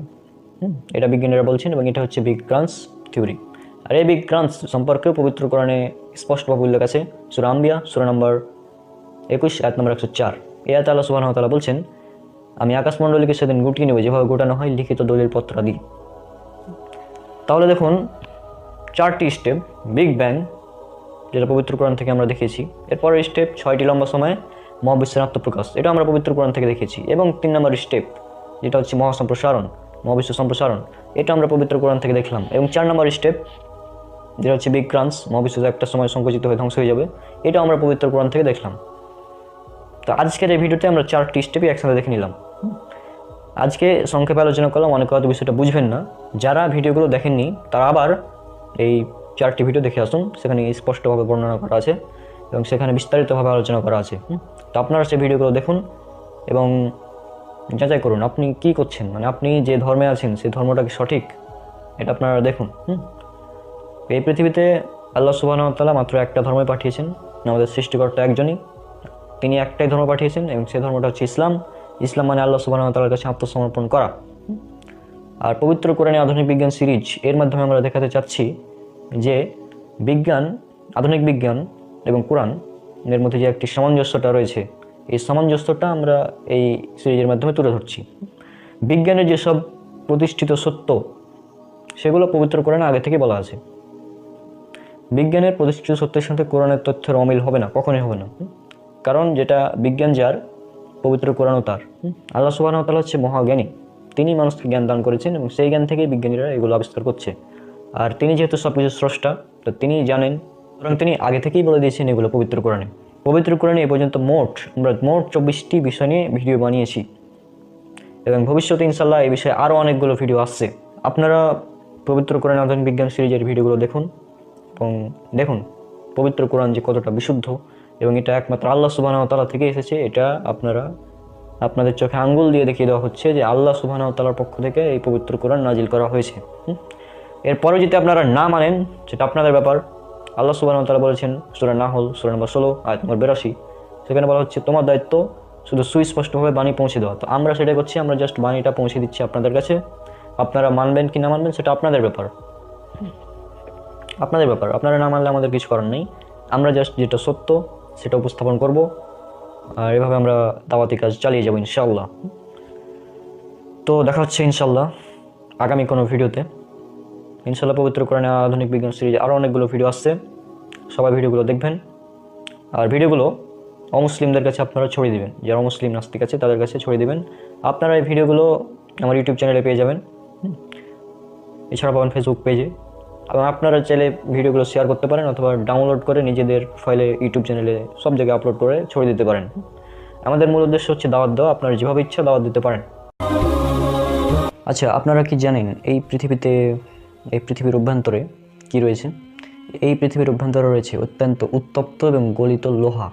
এখন আমাদের প্রশ্ন, এই লোহা আসলে আসলো কোথা থেকে?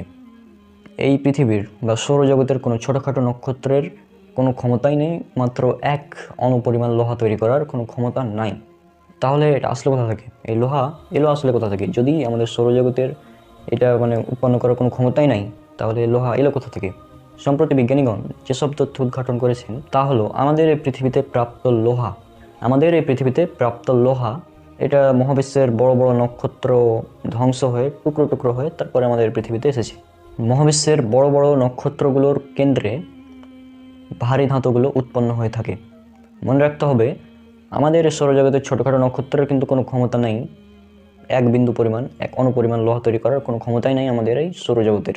এখন আমাদের এই সৌরজগতের যে লোহা উৎপন্ন করার ক্ষমতা নেই, এর বৈজ্ঞানিক ব্যাখ্যাটা আসলে কী হবে?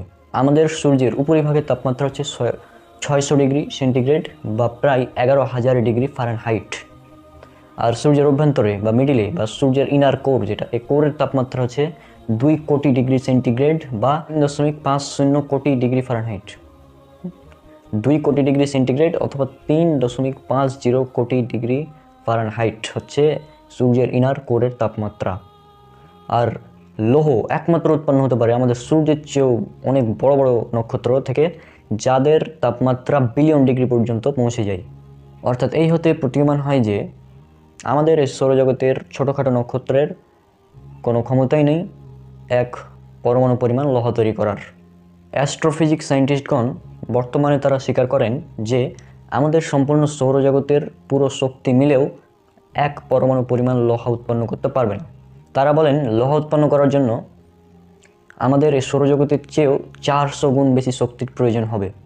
একটি নক্ষত্রে যখন লৌহের পরিমাণ নির্দিষ্ট সীমা অতিক্রম করে ফেলে, তখন সেই নক্ষত্রটি সেই পরিমাণ শক্তি ও উত্তাপ ধরে রাখতে পারে না।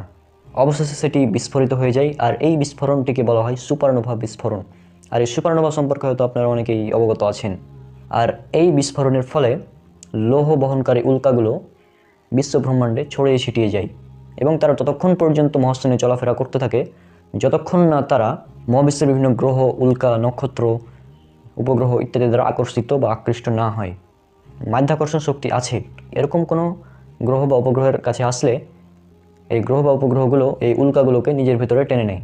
এভাবে সায়েন্টিস্টগণ এই উপসংহারে পৌঁছেছেন যে এই লোহা অতিজাগতিক বস্তু, যা মহাবিশ্বের অন্য কোনো নক্ষত্র থেকে এসেছে বা পৃথিবীর বাইরে থেকে লৌহ এসেছে আমাদের পৃথিবীতে।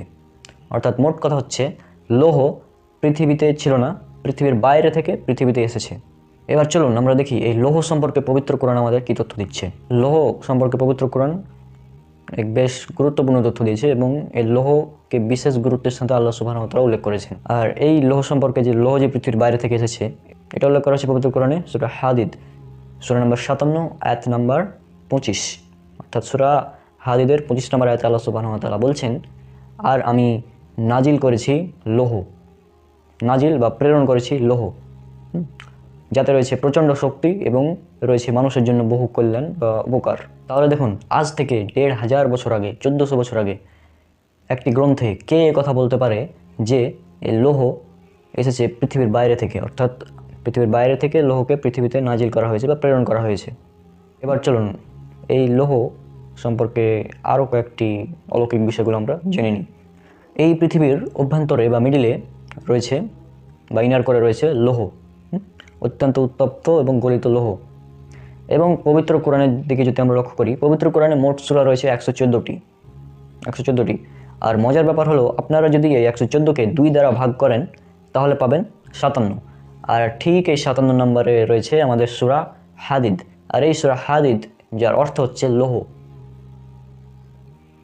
তাহলে দেখুন, পৃথিবীর অভ্যন্তরে রয়েছে লৌহ এবং পবিত্র কোরআনের অভ্যন্তরেও রয়েছে লৌহ, দুটো একদম হুবহু সেম, মানে জাস্ট অ্যামেজিং বিষয়টা।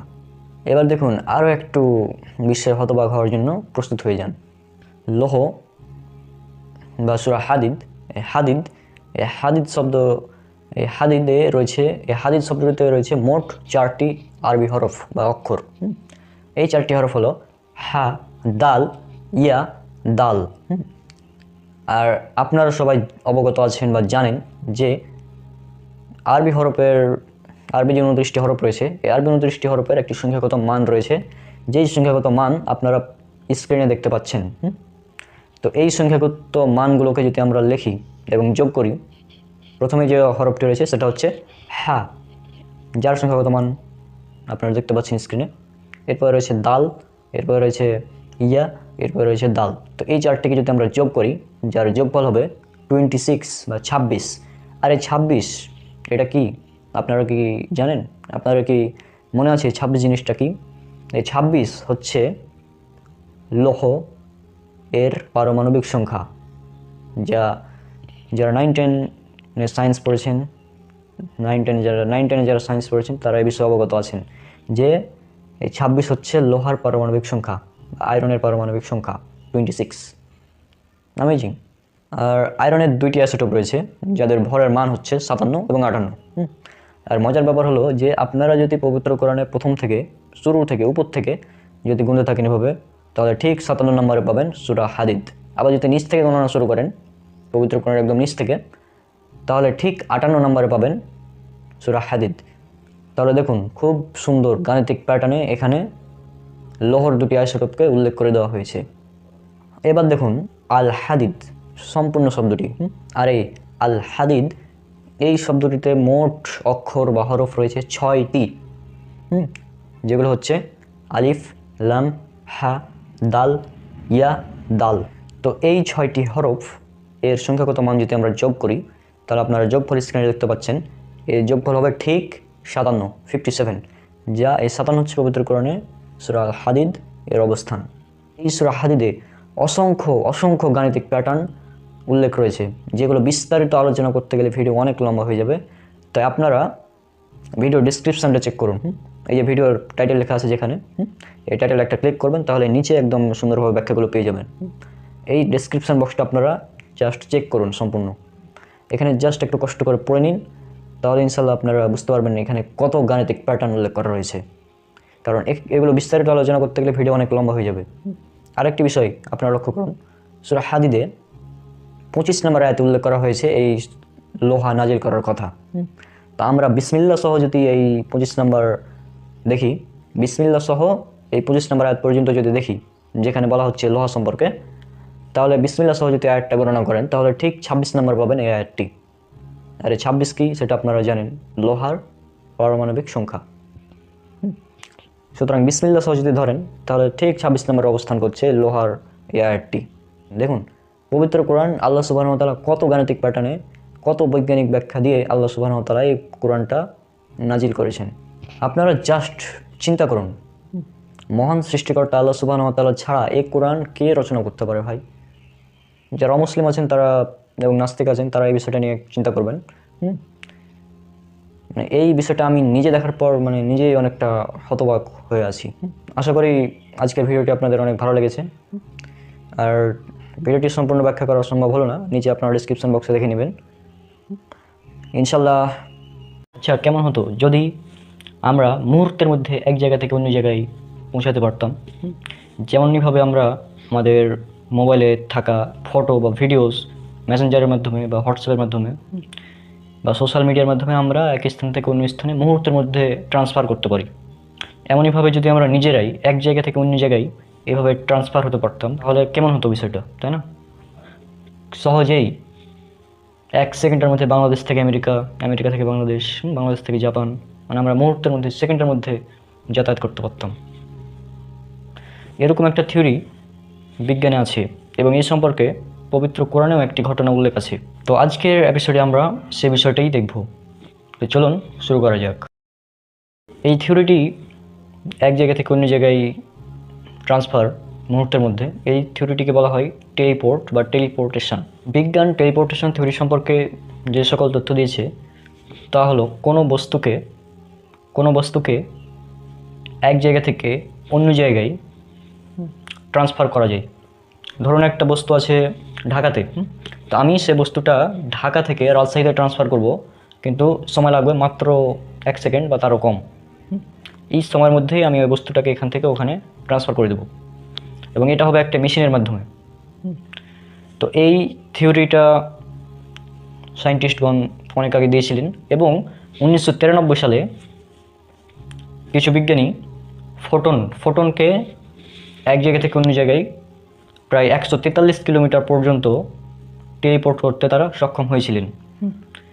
অর্থাৎ আমরা বলতে পারি যে এক জায়গা থেকে অন্য জায়গায় যে বস্তুকে ট্রান্সফার করা যায় মুহূর্তের মধ্যে, এটি একটি থিওরি এবং এটার কিছুটা হলেও বাস্তবতা বিজ্ঞানীরা দেখাতে পেরেছেন। তবে তারা শুধু ফোটন কণাকেই এক জায়গা থেকে অন্য জায়গায় ট্রান্সফার করতে পেরেছেন, কিন্তু এখনও পর্যন্ত কোনো বড় বস্তুকে তারা টেলিপোর্ট করতে সক্ষম হননি। কিন্তু পবিত্র কোরআনে যে ঘটনাটি উল্লেখ আছে সেটি আরও অ্যামেজিং এবং সেটি একটি বড় বস্তুকে এক জায়গা থেকে অন্য জায়গায় টেলিপোর্ট করা হয়েছিল। তো চলুন আমরা এবার দেখে নিব পবিত্র কোরআনের কোন জায়গায় সে তথ্যটি দেওয়া রয়েছে। পবিত্র কোরআনের সূরা নামল অর্থাৎ 27 নম্বর সূরার 39 এবং 40 নম্বর আয়াত যদি আপনারা পড়েন তাহলে সেখানে উল্লেখ করা আছে, যদি 39 নম্বর আয়াতটা পড়েন তাহলে সেখানে দেখবেন যে ইফরিত নামক জিন সে বলল যে আমি এটি আপনাকে এনে দিতে পারবো আপনি উঠে বসার আগেই, কারণ আমি সবচেয়ে শক্তিশালী এই বিষয়ে। অর্থাৎ সে সময় ইফরিত জিন ছিল সবচেয়ে শক্তিশালী জিন, কিন্তু সুলাইমান আলাইহিস সালামের হয়তো এটা পছন্দ হয়নি। তারপরে আরও একজন ব্যক্তি বলল 40 নম্বর আয়াতে, 40 নম্বর আয়াতটা যদি পড়েন, আমি একটা পড়ে শোনাচ্ছি, আপনারা দেখুন সম্পূর্ণ। যার কাছে কিতাবের এক বিশেষ জ্ঞান ছিল সে বলল, আমি চোখের পলক পড়ার পূর্বেই তা আপনার কাছে নিয়ে আসবো। অতঃপর যখন সুলাইমান আলাইহিস সালাম তার স্থানে স্থির দেখতে পেল তখন বলল, এটি আমার রবের অনুগ্রহ, যাতে তিনি আমাকে পরীক্ষা করেন যে আমি কি কৃতজ্ঞতা প্রকাশ করি নাকি অকৃতজ্ঞতা প্রকাশ করি। আর যে কৃতজ্ঞতা প্রকাশ করে সে তো তার নিজের কল্যাণেই তা করে, আর যে কেউ অকৃতজ্ঞ হবে তবে নিশ্চয়ই আমার রব অভাবমুক্ত অধিকদাতা। যার কাছে কিতাবের এক বিশেষ জ্ঞান ছিল সে বলল, আমি তা আপনাকে এনে দিতে পারবো চোখের পলক পড়ার আগেই। এই যে দেখুন, চোখের পলক পড়ার আগেই, তাহলে কত দ্রুত, চোখের পলক পড়ার আগেই সে সিংহাসনটি হাজির করে দিল, তাই না? এবং এটা বলা হয়েছে যে জিন, সবচেয়ে শক্তিশালী জিন, সেও কিন্তু আনতে পারেনি এত দ্রুত। পরবর্তীতে অন্য এক ব্যক্তি আসলো, যে ব্যক্তির কাছে বিশেষ জ্ঞান ছিল কিতাবের, অর্থাৎ বিজ্ঞানের জ্ঞান ছিল। যে ব্যক্তির কাছে সায়েন্সের একটি জ্ঞান ছিল, বিজ্ঞানের জ্ঞান ছিল, সে অতি দ্রুত সেই সিংহাসনটি নিয়ে আসলো। অর্থাৎ নবী সুলাইমান আলাইহিস সালামের যুগেও এই টেলিপোর্টেশন থিওরি ওই ব্যক্তির জানা ছিল, সে সময় এই টেলিপোর্টেশন থিওরি ছিল এবং সে ব্যক্তি হয়তো এই থিওরিটা জানতো, এই জন্যই সে আনতে পেরেছে, যদি আল্লাহ ভালো জানেন এই বিষয়ে। তো আমাদের ধারণা, আমাদের গবেষণা যেটা বলছে যে এটা সেই টেলিপোর্টেশন থিওরি হতে পারে, কারণ টেলিপোর্টেশন থিওরি এবং এটা একেবারে হুবহু সেম। মুহূর্তের মধ্যে কোনো বস্তুকে এক স্থান থেকে অন্য স্থানে ট্রান্সফার করা, এটা হচ্ছে টেলিপোর্টেশন থিওরি। তো আমরা দেখলাম যে নবী সুলাইমান আলাইহিস সালামের যুগেও এক ব্যক্তি এই টেলিপোর্টেশন করে দেখিয়েছিল। আর বর্তমান আধুনিক বিজ্ঞান এখনও কোনো বড় বস্তুকে টেলিপোর্ট করতে পারেনি, এখনও কোনো বড় বস্তুকে টেলিপোর্ট করতে পারেনি। হয়তো পারবে যদি আল্লাহ সুবহানাহু ওয়া তাআলা চান ভবিষ্যতে। অনেকেই বলে থাকেন যে আমরা কোরআন থেকে বিজ্ঞান বের করে দেখাই, বিজ্ঞান কোনো কিছু আবিষ্কার করার পরে আমরা আগে কেন বলি না? এই যে দেখুন, আমরা আগে বলে দিলাম টেলিপোর্টেশন থিওরি সম্পর্কে, কোরআনে আছে এটা। এলিয়েন সম্পর্কে আমরা বলেছি, এলিয়েন এখনও বিজ্ঞান স্বচক্ষে আবিষ্কার করতে পারেনি, স্বচক্ষে দেখেনি। হয়তো ভবিষ্যতে পারবে যদি আল্লাহ সুবহানাহু ওয়া তাআলা চান। একইভাবে টেলিপোর্টেশন থিওরি এটাও হয়তো এক সময় বাস্তবে পরিণত হবে যদি আল্লাহ সুবহানাহু ওয়া তাআলা চান। এবং কোরআনে যেহেতু এটা উল্লেখ আছে, আমরা সেই গবেষণা করে আমরা সেটা দেখিয়ে দিলাম, তাই না? আর একটা বিষয়, আমরা পবিত্র কোরআনের ফ্যাক্ট বিষয় যেগুলো প্রতিষ্ঠিত সত্য, সেগুলো নিয়েই কথা বলি বেশিরভাগ। তবে দু একটা থিওরি নিয়ে কথা বলি, কারণ এই থিওরিগুলো বাস্তবে পরিণত হওয়ার পসিবিলিটি 100% রয়েছে। যদি বর্তমানে এটা সম্ভব না, তবে ভবিষ্যতে যখন বিজ্ঞান উন্নত হবে, বিজ্ঞান যখন অনেক উন্নত হয়ে যাবে, তখন ইনশাল্লাহ এইসব থিওরি বাস্তবে পরিণত হবে। আবার অনেকে বলতে পারেন যে সেই 4000-5000 বছর আগে যদি এই টেলিপোর্টেশন থিওরি ছিল, কিন্তু তাহলে বর্তমানে কেন নাই? এটা হতে পারে এই কারণে যে আল্লাহ সুবহানাহু ওয়া তাআলা তারপরে সে জ্ঞান মানুষের কাছ থেকে উঠিয়ে নিয়েছিলেন। কারণ টেলিপোর্টেশন দিয়ে যে ভালো ভালো কাজ হবে তাই না, টেলিপোর্টেশনের মাধ্যমে অনেক খারাপ কাজও সম্পাদন করা যাবে। এই জন্য হয়তো আল্লাহ সুবহানাহু ওয়া তাআলাই ভালো জানেন কী কারণ, তিনি হয়তো পরবর্তীতে এই জ্ঞান উঠিয়ে নিয়েছেন, যে কারণে তারপরে আর কেউ এই টেলিপোর্টেশন করতে পারেনি। তো আশা করি আপনারা বুঝতে পেরেছেন। আর পবিত্র কোরআন এবং আধুনিক বিজ্ঞান সিরিজের আরও অনেকগুলো ভিডিও যেগুলো রয়েছে সেগুলো আপনারা দেখুন। আর এই ভিডিওগুলো আপনারা দেখে চিন্তা করুন এবং এই ভিডিওগুলো অমুসলিম এবং নাস্তিকদের কান পর্যন্ত পৌঁছে দিন নিজ দায়িত্বে।